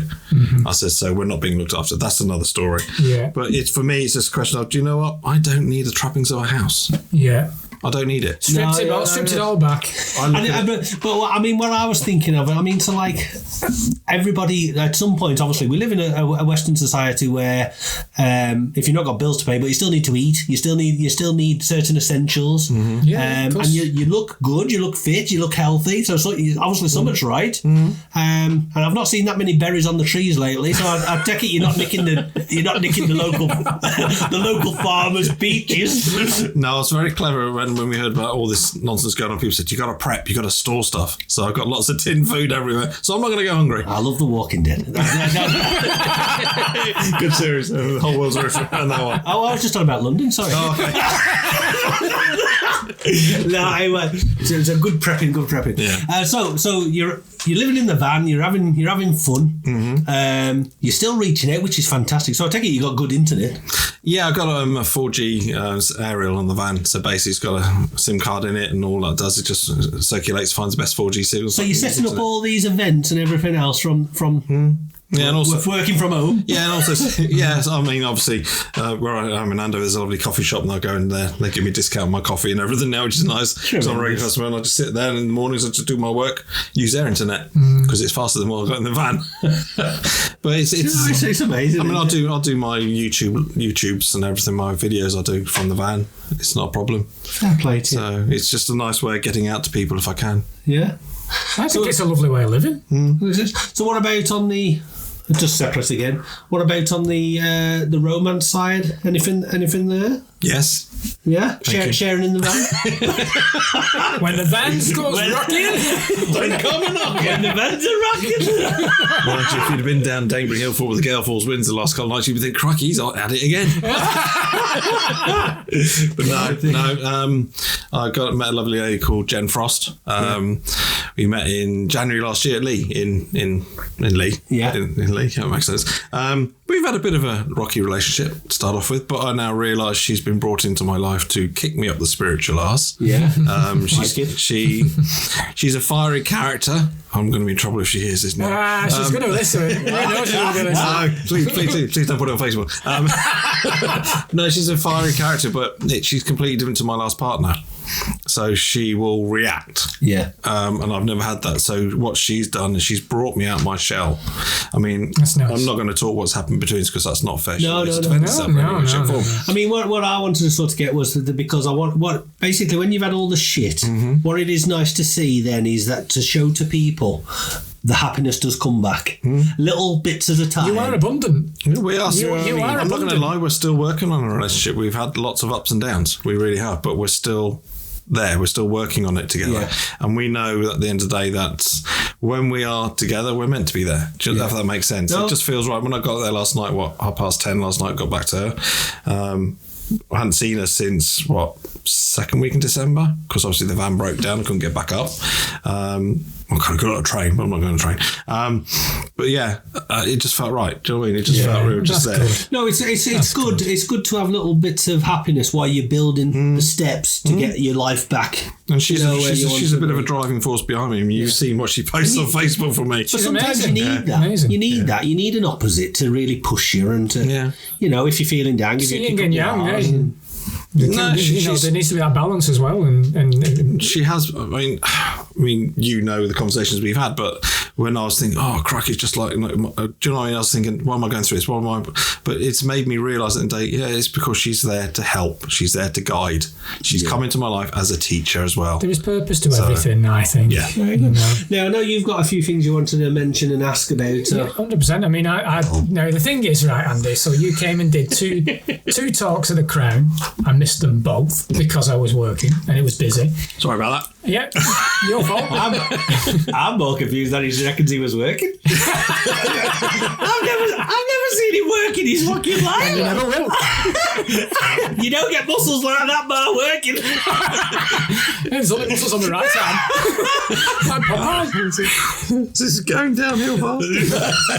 So I've had the two talks that you did at the Crown, and you did Lee, obviously, you've done Carry On, and I've missed all of them. Okay, so thanks for the support. Can you give a synopsis, a brief overview of the sort of what you would tell the audience in terms of how to empower themselves? What normally do you go through? Wow. How long we got? As long as you want. I know, I'm not expecting you to spend all day on it, but... No, I've got a roast to go home to. Also, I've got the veg. No, for me, it's... I've done. If I'm going to go back to basics, I'm going to say exactly what I've done because people need to understand what I've done. I've done multiple processes where people say, reclaim your sovereignty, do this piece of paper, send this to the Queen, send this here, send that. But I've seen no evidence it actually works. And I was teaching people this, but it never felt right to do it, if that makes sense. But just at that time, I thought, yeah, people need to jump on. People need to. I was clamoring for love and attention. I thought, yeah, well, come on, like me, because that's part of my things I always suffered with. But then as 2021, 2022 started working together, I thought, oh, do you know what? This is something that's not quite right. I did meet a wonderful man called Woody. We don't communicate much anymore for various reasons. I'm not going to go down the road of. But he taught me a lot more about myself and understanding how everything out there is simple if you want it to be simple. So I thought, okay, let me do a little bit of research. Then I tapped into the likes of Cal Washington, Bill Turner in New Zealand, the wonderful characters who was in the sovereignty movement, Dave Armstrong, etc. And I was listening to them and I thought, yeah, these guys out there have got it right. It suddenly went bing, bing, bing, bing, the alarm bells were going in the head. I thought, this is right. So I took everything I did, threw it in the bin. And I thought, I don't need that anymore. Brave, yeah. Yeah, and then I saw, actually, I might need that one. But it's from that point on, then, okay, so what are we? From when I did the Bufo, that's when it awakened me more to the spiritual sense. It took away a lot of negativity. And what I thought, we're all being driven by fear, anxiety, dumb you down, do this. And that for me was where I went, as we all know, the rabbit holes. But then I thought, hang on a minute. Why are people still in fear? What's going on? We know there's a movement. People know there's a movement, but what's going wrong? And it's because of the name. The name you were given at birth. Okay. That's it. Simple as that. Okay. All right? Yeah. So if people say to me, what's your name? I say, it's Andy. No, what's your full name? Don't have one. I only have one if I'm dealing with in the public. I deal in the private. So if we go back to that, you were born into the private. Okay, so you're given unalienable rights to everything on this planet, this realm, whatever you want to call it. It's yours, but don't be greedy. Just take what you need and share with others. It's all in scripture. I'm not religious. Please don't think I am. Well, I am in a certain way, but I don't go to church or anything like that. But the Bible is a book on commerce. It tells you how to live your life. Okay. So that's when I realised, I thought, okay, let's read a bit more into this. I thought, okay, so how did we get here? We were created. So we're energy souls, we're energy balls, whatever you want to call it. But we were created. And in scripture, it states that man must only serve one master. And that is your creator, God, whatever you believe in. So we were created, and then you had man and woman.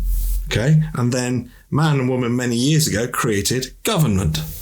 Now, government were forsworn to protect the people. But government, if you break it down from the Latin translation, gubernamens, means mind control. So we created our own mind control company. Yeah. They then went and created persons. Okay. Now, a person is dead. A person is a corporation. It's a business. Okay. So when you're born free. Yeah, you all heard that. There's even a TV series, Born Free, or whatever, with lies. So everything's in plain sight. So you're born free.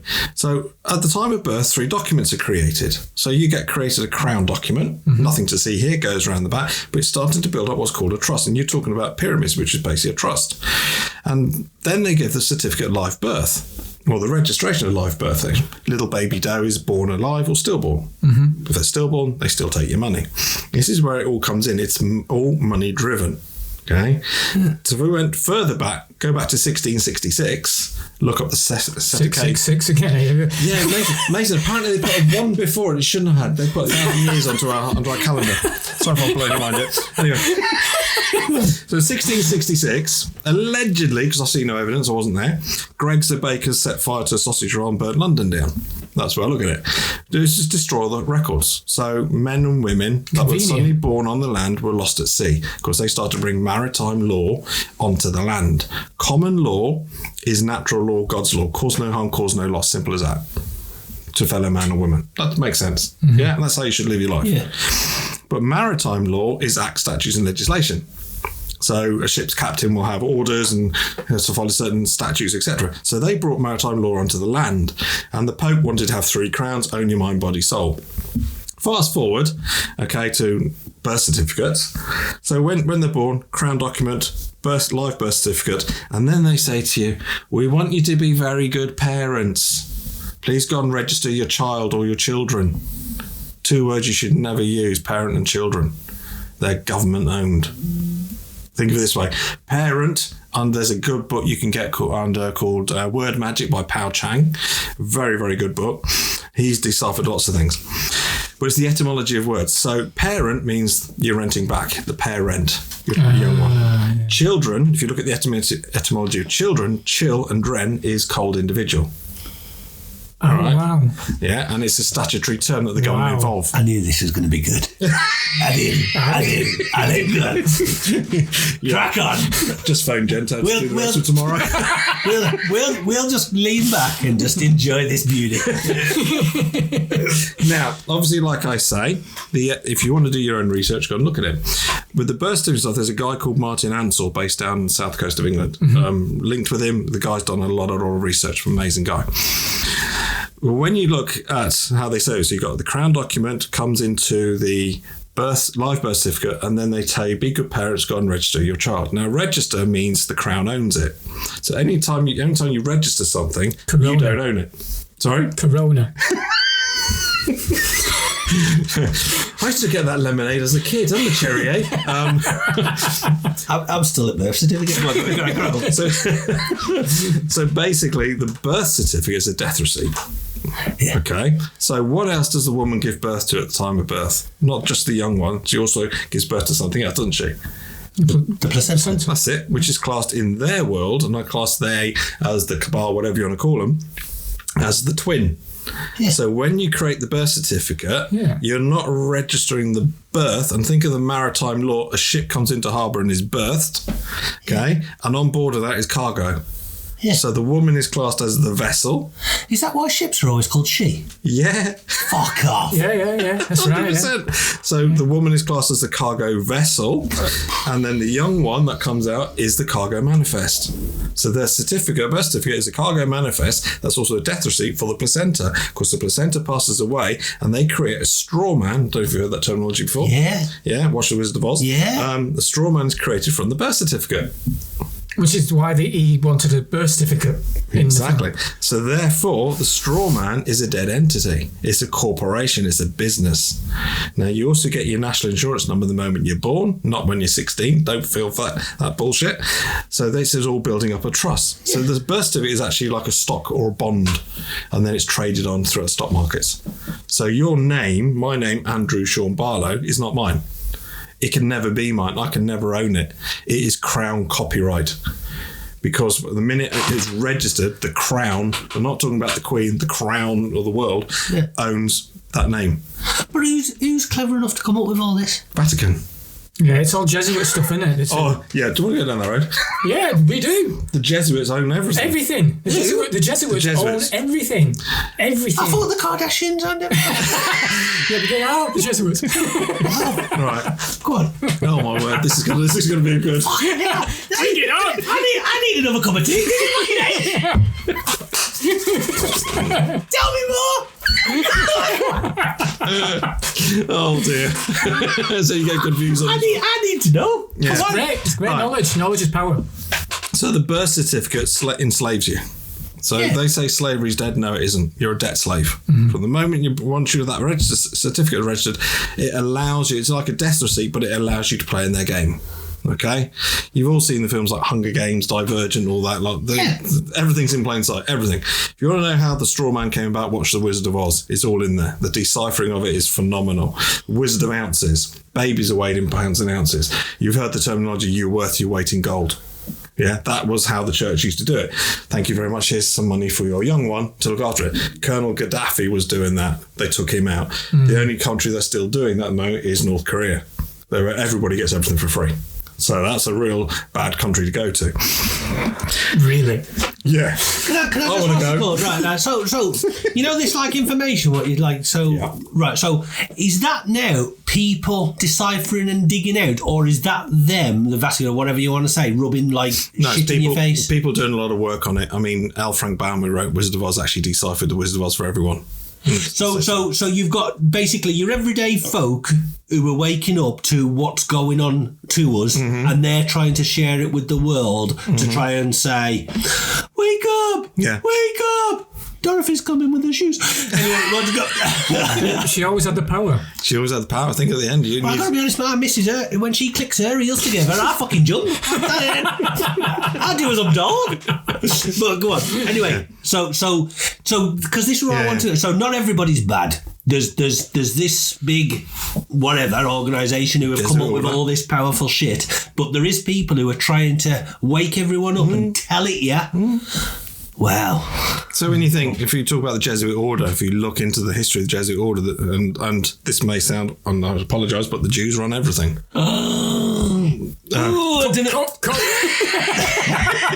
I did that the other day, so I did. See, no, the thing is, so for say, like someone who's thick like me, right? Let's be honest. So like, when someone says something like that, suddenly I'm get anti-Semitism. You can't talk about anybody else. You can't do whoa, you know that kind of thing. Now, but I'm also a big thing of like, look, if there's some facts and there's some truth, then it needs to be.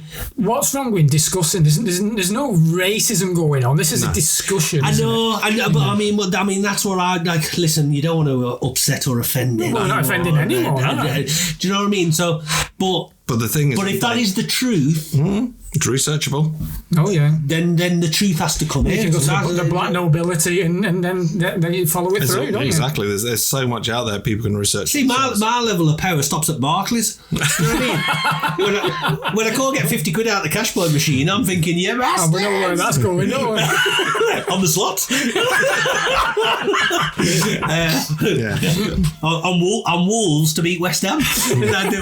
But go on, let's get back into what's it called. So because the bottom line is, if this is the pyramid of power, that's the truth. If that's the truth, that's the truth. You've got three centres of evil in the world. You've got the Vatican, which is a foreign country on Italian soil. You've got Washington DC, foreign country on American soil. Sorry to interrupt while we're in this point. Yeah. So Venice being on water, are we talking Venetian? Yeah. Yes. Yeah. Okay, sorry. Yeah, that's fine. And then obviously you've got the city of London, which is a foreign country on English soil. Yeah. It's got its police force, everything. The Vatican, Washington, and London are three really top powers. Powerful. Yeah. City of London is very powerful. Yeah, City of London is the financial centre. America is the military, and the Vatican is just evil. So we have all that power, and we end up with a buffoon like Morris. Oh, they're placed. Oh, sorry. Okay. Cool. Crack on. Very clever. We've got the Boris, Rishi now. Oh, sorry. I voted for him. And then you woke up. I woke up after that. Let's get that point. So the birth certificate actually puts you into slavery, and they tell you you're attached. That's your name, but you don't have any. As far as I'm aware, spirit has no name. Yeah, that's true. So I agree. We're nameless. So you can call yourself whatever you like when you realise you are the living man and woman. But what they do is, and I've heard people say, yeah, they stole our rights from us and everything. No one's stolen your rights from you at all. You've given it away freely. You really have. Because when you're born, everything out there is yours. Gas, oil, whatever, it's all yours. You use what you want, but don't be greedy, share with others. But then you got the private where you got all that, and then you got the public, which is benefits and privileges. So they come along and say, oh, we'd like to offer you a credit card, or we'd like to offer you a passport and all this lot, but they're not yours. They can never be. The passport's not yours. The bank account's not yours.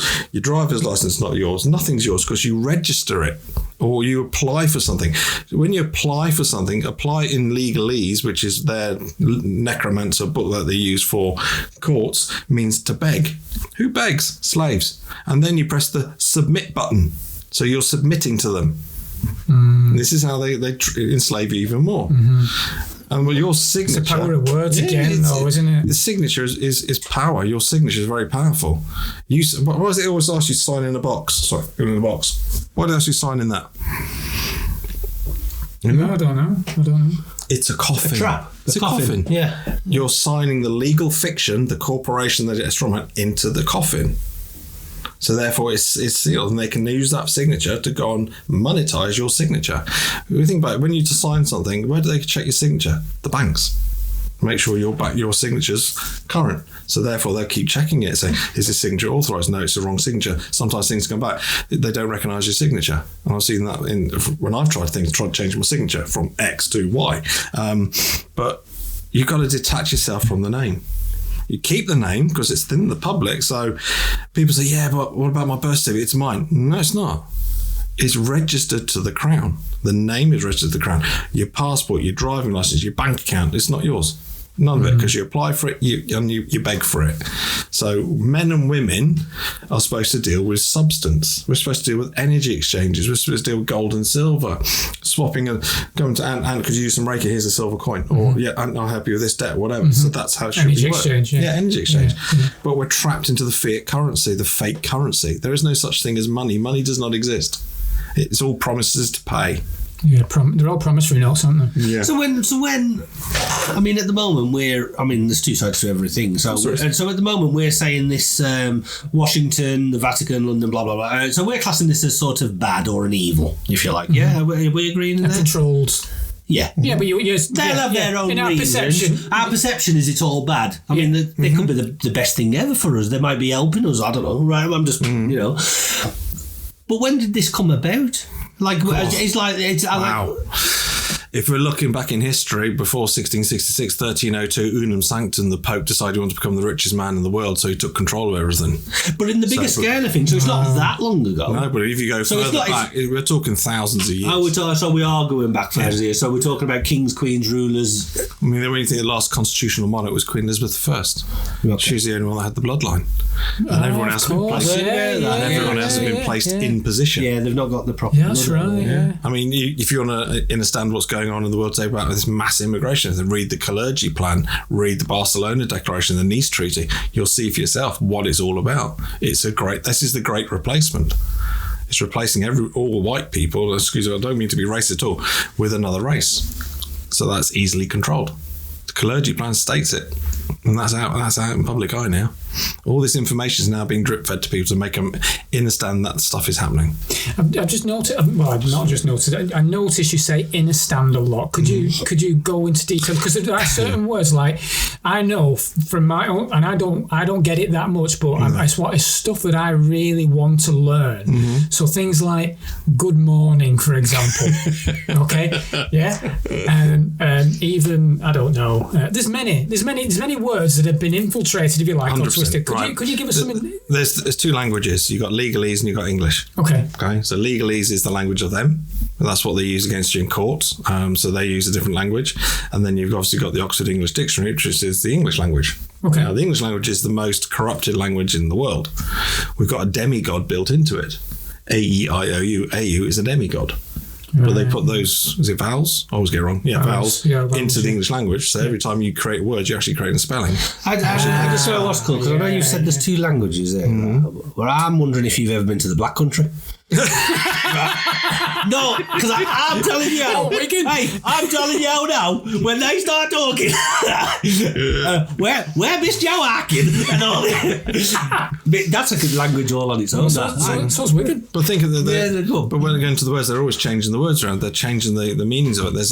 You can go onto etymology online and just type in a word and see what comes back as the actual meaning of it. Right.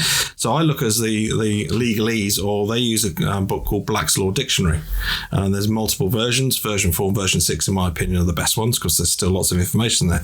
The later ones, they've taken a lot of stuff out. But it shows you words in there, things like the word human. People say we've got human rights. Well, I don't have any human rights because I'm not a human. I'm a man. Okay, human is two words. It's hue and man, colour of man. So it can never be man or woman. Mm. Yeah? Interesting. And in Black's Law, human is classed as monster. So they look at us as monsters. Wow. What the fuck? Wow. Oh, yeah. Like I say, Black's Law version 4, go and have a look. Look in there. It comes as a PDF. I can send you all the PDFs. Just type it in, human, and it tells you what it is. You're going to need a bigger van. I'm not joking. This is some serious shit. It's massive. This is what I do. This is why I let people know what's going on. But they got to understand that even though having all that knowledge there about what happened in the past or what happened here, I say what happens now is the most important thing. You got to detach from that name. You are not that name. So when you get a letter coming through the door and it could be the deck place. Well, me, when I used to get, I still get it because I got what care of addresses. So like you said, no fixed abode or whatever, I have care of addresses. So people can still find me, but they can never serve me a warrant because they don't know where I'm going to be. So I'm playing their game, playing their system. So just quickly, just off topic a little bit there. So like say we've got, because you've talked about there, America, Britain, the Vatican, Italy, yeah? But what about other cultures and countries and everything? Is there a similar thing going on? 100%. It happens all over the world. So even like, say, China, Japan, they'll have their own version of this by whatever. A lot of the paperwork we do is Commonwealth-based, so Commonwealth countries for effects, but there are, you got Cal Washington in Canada doing stuff for other countries. You've got the guys in Australia doing stuff for other countries because it is transferable. Yeah. It's huge, isn't it? It's absolutely huge. It's just ace. It is. It's fascinating so stuff. Go back to your word. Yeah. Good morning. Good morning, yeah. What does morning mean? Well, when you're at a funeral, you're mourning. You're having a good morning. You're at awake. So awake. When you say, are you awake? Well, hang on. Are you at a funeral? Awake. Inverted, eh? Exactly. Everything's inverted. It's like purposely done. Yeah, of course it is. It's to trick us, to create spells. It's all occult. It's all dark magic, whatever you want. That's why I look at the Black's Law as the necromancy book. It's the language of the dead. So that's the necromancy. The Oxford English Dictionary is technically the language of the living. So if you ever go into court, there's a guy called Gary Fraun said this, and I know it happens. You go into a court, you take a copy of the Black's Law and take a copy of the Oxford English Dictionary, and you say, which language are we speaking today? Are we speaking the Black's Law or are we speaking English? And like he says, you see how quick they want you out that court because you suddenly realise you're in their jurisdiction, but you're taking control. You're becoming the captain of your ship. Because remember, you go into court, you go into the dock. Yeah. Yeah? Yeah. Everything's maritime based. And they always say, all rise. Why? Because they want to raise the dead. You stay seated, you're declaring, I'm alive. Bring it on. Do you know what I mean? This is how they trick us. But it takes bravery because once you've got the knowledge, I suppose, but then you've got to be brave enough to go through So, you know, like legal people who have gone through the system and have learned, like, solicitors and lawyers, do they know all this? The majority of them I'd say no. So they just learn what they need to do. The higher echelons of the bar, because they all sign up to the bar. I can't remember what the terminology is that. But if you look into Wizard of Oz, the flying monkeys were solicitors and barristers. They're just salespeople for the rich. They were going to take money off you. So they'll say, yeah, I'll represent you. Represent. How can you represent me? You need to present me. Represent means you're representing something that's not there. It's like when you look in a mirror and you look at your reflection, is that you? No, it's not. How can a reflection be the living man? It can never be. It is a representation of you. You know what I mean? Mind blowing, eh? But again, this is everything we're programmed and conditioned with. It's about unlearning again. Mm-hmm. Yeah. You know, there's so much to unlearn to get your power back. This is about getting your power. So what do the other characters... So I take it they all mean something. So well, give us a lesson on the Wizard of Oz. Bloody hell. Put me on the spot. So you've got Wisdom Ounces. You've got the Follow Yellow Brick Road, which used to be Gold Ingots in the original movie, which is Follow the Money. You've got Toto all together in together. He pulled back the curtain on the wizard and revealed the court was a fraud. Hero, isn't he? Yeah. Mm-hmm. You had the straw man who wanted, I can't remember what the straw man wanted. He wanted a heart or something, wasn't it? The Tin Man wanted the heart. Tin Man wanted the heart. So the straw man wanted to. He wanted. Did he want a brain? He wanted a brain. Yeah. He wanted a brain. Yeah, that's it. So the straw man wanted the brain, but he got a certificate. Yeah. You got the tin man, which is tax identification number. Okay. And then you had the Cowardly Lion, which represented the chief solicitors, who were the bullies. Yeah, come on, bring it on. But they always back down at the last minute. And he got a medal, didn't he? And a certificate. That's right. Yeah. You got obviously the flying monkeys, which were deciphered as the barristers and solicitors. You've got the Black Witch or Dark Witch, wherever she was, which represented the bankers of the New World Order. This was in the 1930s. Mm-hmm. Then you had the White Witch. I mean, there's other bits and pieces. You had had the poppy fields where they fell asleep, showing that the Crown runs the drug cartels. You had the Emerald City, which represented the Federal Reserve, that was taken down in 1932, 33, or somewhere around there. So they're telling you all there. And then you had the White Witch, or the good one, who I claim as your consciousness. And I think she said, you've always had the power, you just needed a mind, body, heart and soul to realise it. Hey, beautiful. Yeah, and then she went. But if you think of another film, there's another one, it's even easier than to think of Labyrinth, with Jennifer Connelly and David Bowie. Oh, I love that film. At the end, she says, you have no power over me, and everything just melted away. Because he had no authority over it. Think of the word authority, break it down, take away the ITY, what have you got? Author. So you are the author of your own laws. You create your own laws as the living man and woman. As long as you're not creating harm or loss, fraud or anything like that, you get on with your life. But under the other one, as the person, the name, you follow what's colour of law called acts, statutes and legislation. So you think in the UK there's about 9.8 million acts, statutes and legislation. They're always coming up with something new. Oh, you can't do this, you can't do this. Really? But you look in the acts, they always refer to the word person. You look in your employment contracts, it states person. I'm not a person, I'm a man. So make an offer back. So I'll change that, please. I'll change my working hours, change my salary, change this. So an act, statute and legislation only affects the name, not the living man or woman. But only if you joined to the name. So say, for instance, the police pulled me over and said, we need your name. And it's, what's your name? And I stupidly went, it's Andrew Sean Barlow. I've now created contract with the police. Yeah. So they've now got access to my name. They can make money out of me. Because the police are corporations. They're businesses. It's all business, yeah. Every country in the world is registered as a corporation. As an individual that's then born, and there's a pocket full of money, I presume, somewhere for each individual that they can tap into. Yeah, I don't know where that is stored. I'm not going to lie. But who decides how much money a person is going to get then? There was a calculation I saw. Is it like, you wait? Not used for me, is it? It's something like... they break the calculation down by the population of the country multiplied by something by something. There's a calculation, I can't remember off the top of it, but that's how they work out the value of a baby. So if you've got a small country and the value is very high in the country, then that baby could be worth 1.6 million when they're born. So that 1.6 million goes into the stock market or shares and bonds, whatever, and that's traded on. And that's what it is. It's just fake money. So therefore, really, in terms of like people's individual debt, so for example, they owe credit cards, this, that, and the other. That money's already. In fact, they don't owe anything, do they? Because the money's already there under their name. Yeah. I mean, you think of it. I mean, think of. So you're borrowing your own money. Borrowing your own money. You're paying back in interest. You're paying debt with debt. How can you pay debt with debt? You can't. When I challenged the council, I sent a promissory note. We'll talk about it in a second. I sent a promissory note to pay off my council tax. They said, sorry, we don't accept this. It's not legal tender. I went, according to the Bill of Exchange Act, 1882, Section 4, Lord Denning's case was... I said, where's your exemption? So you can't accept promissory notes. They said, we want legal tender. I said, well, what's legal tender? Great Britain pounds, GBP sterling. I said, well, prove to me that's not legal. That's not a debt. So what happens, an everyday Joe like me, right? And so I'm listening to this now, and I think, I'll be a bit of a smart ass. I'll go down to my local council office and start repeating what you've said. Well, what's them to stop them then saying, stop being a smart ass and you don't know what you're on about, fuck off, kind of thing. Who do you think that Doris or Steve in the council office will know all this? Well, that's what I'm saying. I don't know if they wouldn't take you seriously. When we do all this, when we do the documentation we send out, we always send it to the CEO or CFO because they're the ones who placed in power.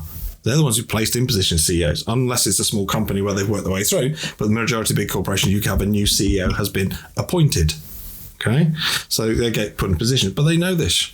Boris Johnson, all that lot, when they were at Eton or wherever, they learned all about Bill of Exchange Act, the Birth Marriage Act, they learned about the abolition. So they learned this before the age of 12. What do you think the reaction would be if suddenly, let's say someone comes up against you, right, and you start throwing all this in?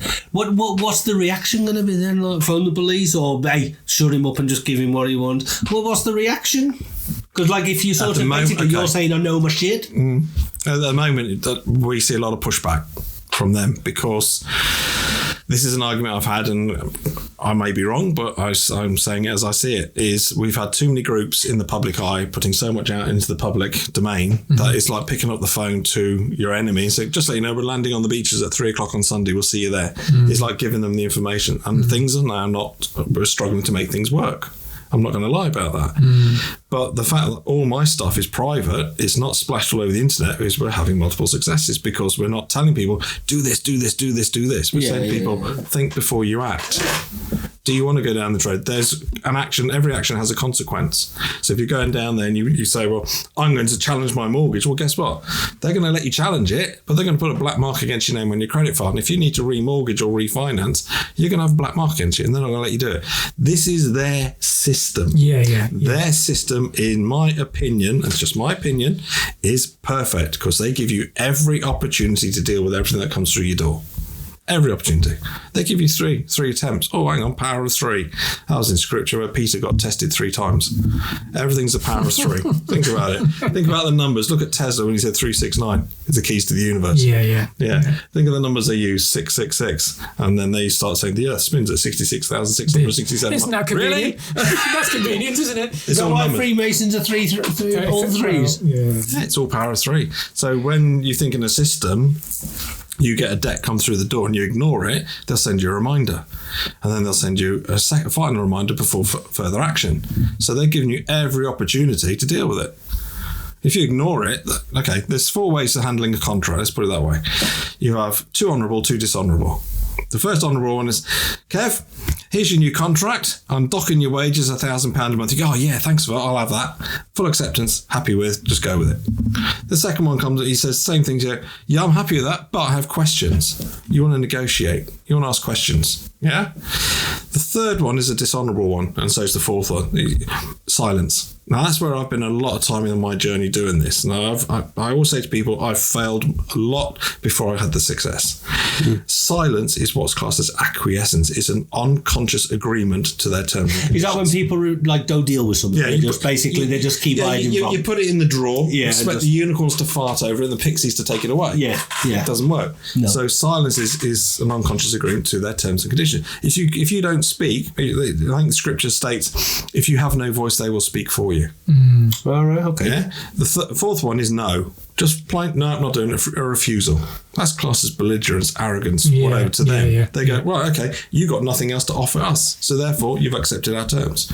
So you got 3 there, 1 honourable, 2 dishonourable, which is acceptance of contract.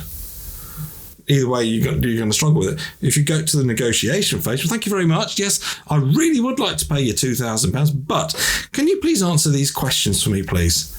And I will gladly pay your bill. So when I challenge the water, gas, electric, you claim to generate electric. Show me the proof. Show me the evidence you actually create electricity. Simple question. Do you know what I mean? You claim to provide water. Are you not defrauding people because you're putting something in water? If this was a glass of water and I put orange juice in it, is it still water? No. Its molecular structure has changed. So how can they claim they're providing you with water? It's full of fluoride. It's full of crap. They're not. So you say, I'm happy to pay for water, but I'm not happy to pay for chemically induced water. So when you change the water back to its normal pure state, I'll pay your bill. These are simple solutions I come up with, and I'll try and test them. Whoa! But it's playing their game. Yeah. Everything they really do to you, there is remedy. There has to be remedy. Look through the legislation. How many people have had a parking ticket? I'm dealing. By the way, listeners, I'm dealing with about 7 at the moment because I will go out and deliberately get tickets purely to test my processes. But there's one where you get AMPR ones. You picture of a car going in, picture of a car coming out. Well, that's not evidence you parked there. So where's the evidence you parked there? So that's the question I'm now asking them. You've sent a picture of what looks like an image. An image is fake because it can be photoshopped, whatever. But you're showing a picture of a car coming in, going out. But does it not have like a timestamp on it? Yeah, but that's not my car. How can that be my car? Look at the size of it, that big one. Look at the size of the one I got out there. that's not my van. It's not my van. My van's out there. How can that be my van? That's just a representation. Again, it's not the van. It's just the words. It's the words you use against them. Like, understand the question. Going back to we'll get there. No. This is great. No, understand. It's down to. Under Black's law, if you say you understand, it means you stand under them. Stand under them. So when the police say, do you understand me? You go, yes. You're in contract then, aren't you? They got their foot on your neck. Yeah, do you know, I've had that done when I was a kid. No, I didn't actually. I got arrested and they threw me in the van and I said, "Can I sit on the seat?" And she went, "No, you can stay down there." And she put her foot on my face. But anyway, that's another story. So I always use inner stand because I stand inside myself. Right. So that's me. But you can use another word against them, which is overstand. So you stand over them. Oh. So a police officer said to me, "Do you understand?" And I went, "No, but I overstand." Yeah. Like it. I've had run-ins with the police. I bet you have. Crowning crossings are the ones I always get caught out going home. To be honest, single men driving around in vans have a lot of problems with the police. It all depends where you park, I find.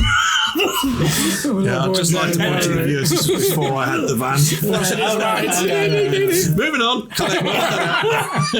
But no, I mean, when I got stopped by the police, the first thing he said to me was, "I've just seen you coming down the M6, you were speeding." And I went, for some strange reason, these words just came out of my mouth and I don't know where they came from. I just said, "Prove it." And I looked at him and I thought, "Uh-oh." And he says, "Well, I need your identification." And I said, he said something else about speeding. I said, "Well, are your eyes calibrated to the cameras?" I said, "Because at the end of the day, you say you can watch us coming down with marker points." I said, "But are your eyes got night vision? Because it's night, there's no lights on. So how can you tell our speeding?" And he said, "We're trained to understand that." I went, "Okay, have you got evidence for that?" These words were just falling out of my mouth because something was knowledge, isn't it? Fair play. Yeah, but I never tried it before. I thought I didn't have the balls to do it. But then he said to me, he said, "I need to see your identification, please." So, "Well, I need to see yours first." And he said, "What do you mean?" I said, "Well, you're claiming to be a police officer." I said, "To show me your identification." "I don't have to show you that." Well, I he said, does, doesn't he? "Well, actually, you do. Otherwise, you are purporting fraud." I said, "And I'll have you arrested for that." And I said, "So I asked you the second time, show me your ID card, please." And he went, "No." "All right, so are you now refusing to show me your ID card?" And this is the third and final time I'm going to ask you. Power of 3, no agreement at the end of that.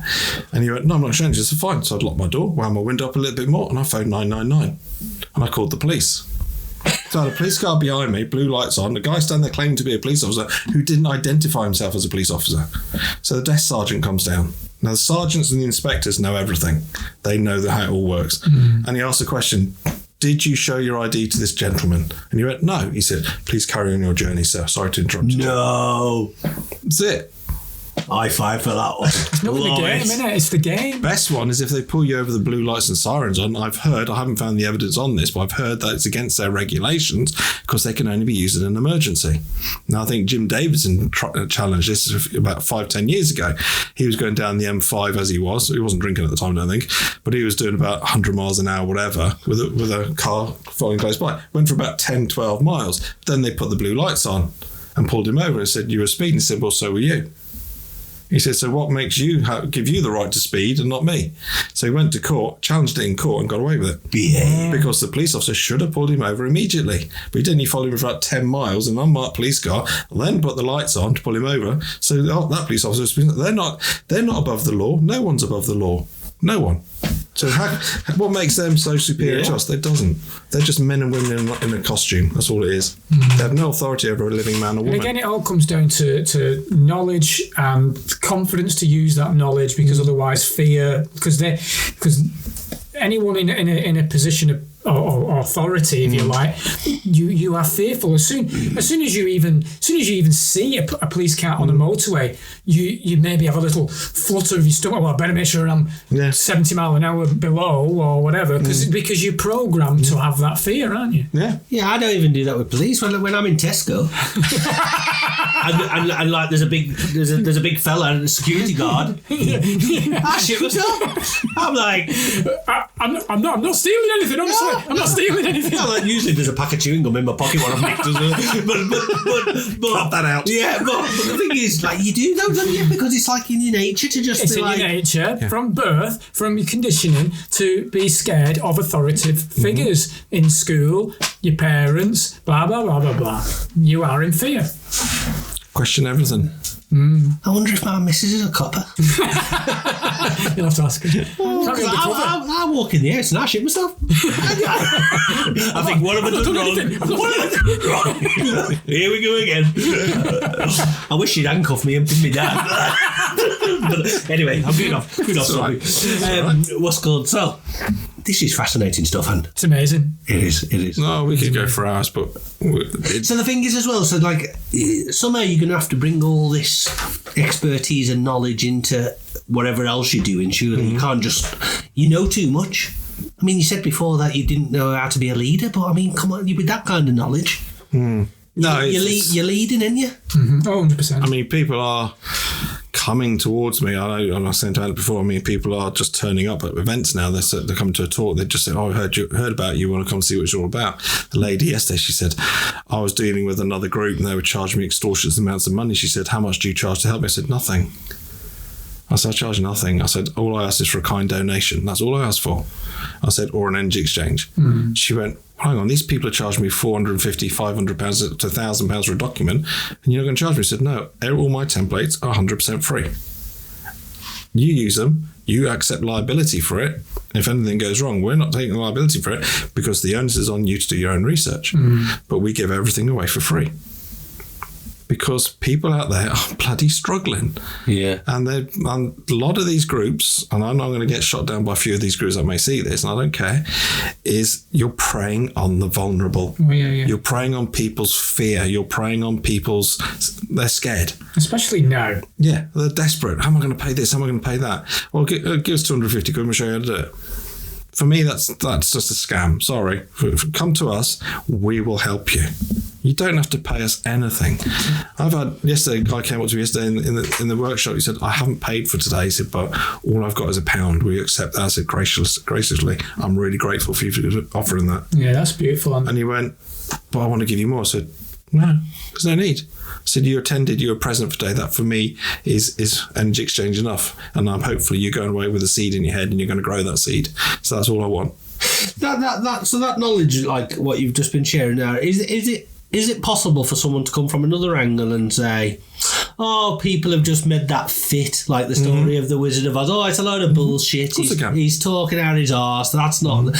But then, could you stand side by side and have that argument with 100%. Anyone? I have evidence of what I've done, and I have people in the group using the processes. And like I said, I think we had 7 wins over the last couple of days. People are just, won this one. Thanks for the templates. And like I say, I would never lead anyone down the path. If I haven't tested the process myself, I will not give it to anyone. So all my processes are there purely on the basis that people say, have you got a mortgage product? Can you do this? Can you do that? I said, no, I haven't got that. I said, because I haven't got a mortgage, so I can't test it. Yeah. How can you do this? No, I can't test that. So we're limited to what we do, but we've now got people coming in and we think we've got a mortgage product coming in. We think we've got... But as your platform grows... Yeah. Then you're obviously you're going to be able to... Yeah. I mean, when you look at a mortgage you pay 3 times. Yeah, because your mortgage contract you sign in the box, that's the promissory note. So that's where they go off and buy and sell that all over the world. Then they give you your repayment plan, so they're asking you to pay it again. And then obviously they put interest on top. So technically you're paying your mortgage 3 times. Wow. The minute you sign your mortgage contract, it's paid, it's done. They take the money from the trust, it's paid. Do you ever see when you get, I don't know if you've got a mortgage, do you ever see the money going in your account, coming out your account? No, of course not. It's fraud. Sleight of hand is magic. Black magic. It is like magic. Unbelievable. It's like words, liability. What does liability think of? You've got the ability to lie. I love Speaking of English, though, Yes.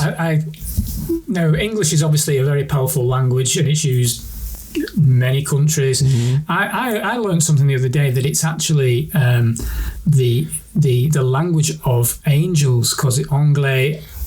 It's English. Yes. Angels. Yeah. I mean, I can go with that as well, because I think it's just inverted. Yeah. So you can use it in power for good. You can use it for the power of... I was chatting with a friend of mine, Kevin, in the coffee shop last week, and this guy's, he knows so much. And like you say, he looks at all the inversions in the world at Mountain, and he said, when they do the sign of the cross, he said, that's the wrong way of doing it. I said, why? He said, because you're coming down from the vertical, you're locking yourself into the horizontal.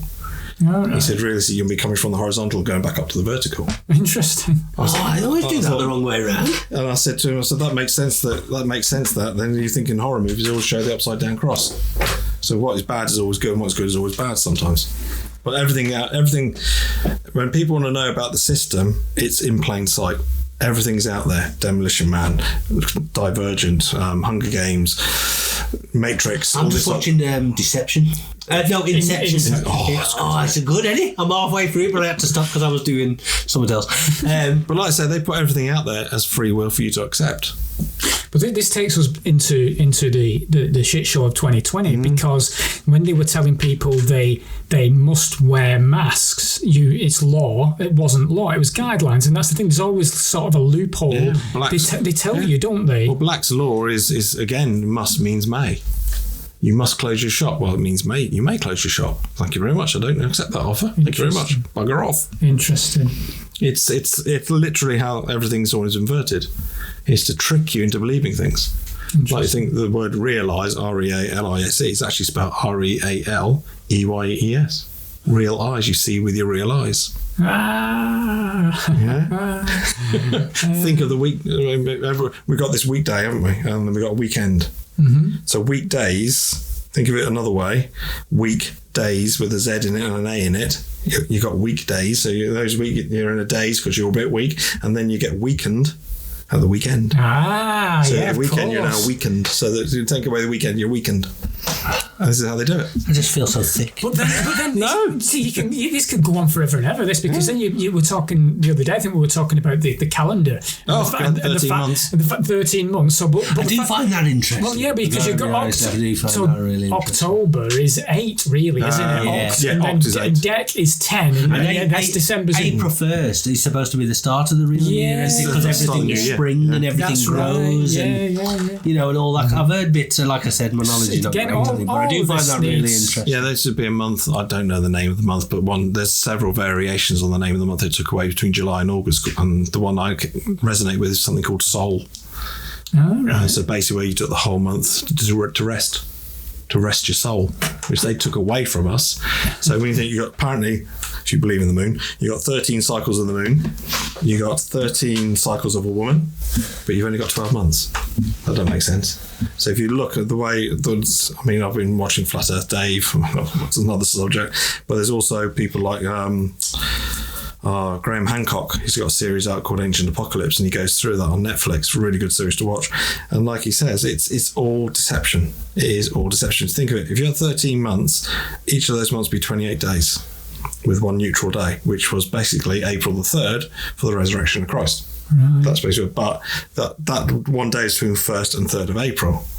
So the new year actually starts on the 1st of April. So like yesterday, they said, what are you going to do in 2023? So I'll let you know when it starts. Yeah.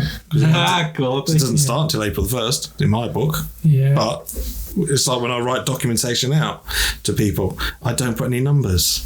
Because when you're in English class or whatever, you put little Johnny was 11 with the numbers, my teacher come back and say, what's this? You can't mix maths and English. So I write all my dates out. I write everything out. It's all words. Everything's words. Because I speak English, I don't speak math. So when they send you a document with maths on, and you think of a date, think of it this way, 22/02/2022. What's that? Well, it's Babel. Well, it's 22. Load it 22. Think of the slash. It's in mathematics, it's a division symbol. Division, yeah. 22 divided by 02 divided by 2022. Gives you what? Yeah. That's maths. That's not a month. That's not a date. It's our presumption it's a date. Yeah. Do you know what? When you're thinking there, and this is probably nothing, this is just my brain.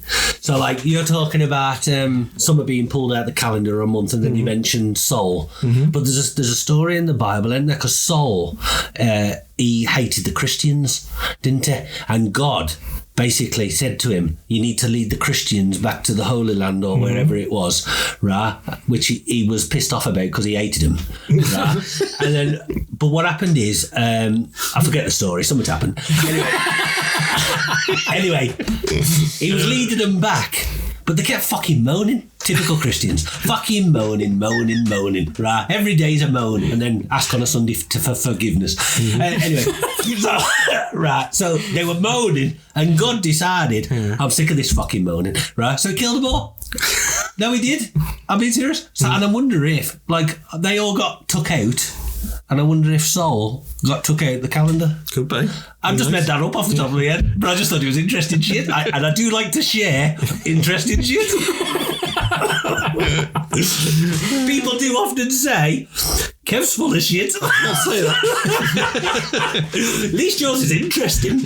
Well, my shit, yeah, apparently. Yeah. Andy, I tell you what, though, it's amazing knowledge. I'm fascinated by it all. You're absolutely fascinated by it. The magic, the power of words, the magic that we can actually put out ourselves as individuals by using words as intention and understanding the words that we speak, and the power of I am, and making sure that we actually are bringing that back to ourselves with love and intention. Yeah. And Isn't it great that your business and you've called it I am as well? Yeah. Because them words are so powerful. Massively powerful. The most powerful two words, aren't they? It's like I say, I mean, I went through a lot of things and I realised that is really powerful words, because whatever you put after it can happen. Yeah, you can either ruin yourself, or you can bring yourself up, can't you? Look in the mirror and say, I am, and then make sure you put the right words all on. All the affirmations start with I am, don't they? I am powerful, I am healthy, I am wealthy. Yeah. You know, it is powerful. Massively powerful. Unbelievable. Beautiful. Anything else you want to share with us, my friend there? No, I think two things at this moment in time. I think Andy, I can leave a little bit for another day. We'll have to have you back at some point. Well, I'm going to need you back, because obviously I'm not going to pay any bills now. I'm not. I swear. I'm not paying nothing. And then I'm just going to say, well, I know somebody who can get me out of this. So, yeah. Where can people find you right now then, Andy? If they want to approach you for guidance and your groups and things like that, how do we do that? Yeah, I'm going into hiding after this. No, I've got a website. I've got a website at the moment, standinyourpower.org.uk. I can send you the links for it. Obviously, I've got a Telegram group, but we're setting up a brand new website, community website, where people can come and share stuff in there as well. We just want to bring people together. That's what we're trying to do. Unbelievable. Fantastic. Well, I know Critch will take the time to put everything underneath. Yeah, 100% in the description. You know, in the descriptions. We'll put all your links. We want everybody to sort of, basically come your way. And to be fair, wouldn't it be great if everybody donated and just bought your van for you? Do you know what I mean? Hey, that'd be great. That'd be lovely. So that's what that'll be a great abundance. Yeah.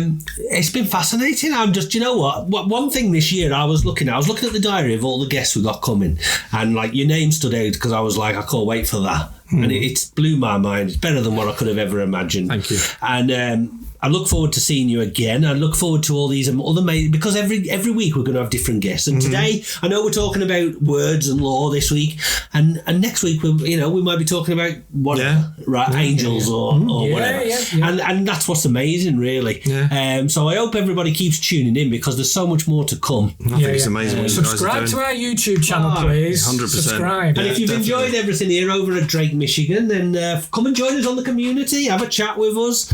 Well worth it. It's just so exciting, and I'm so looking forward to it. Head to our website. Please join our mailing list. It's got some great things coming up. www.drakemichigan.com.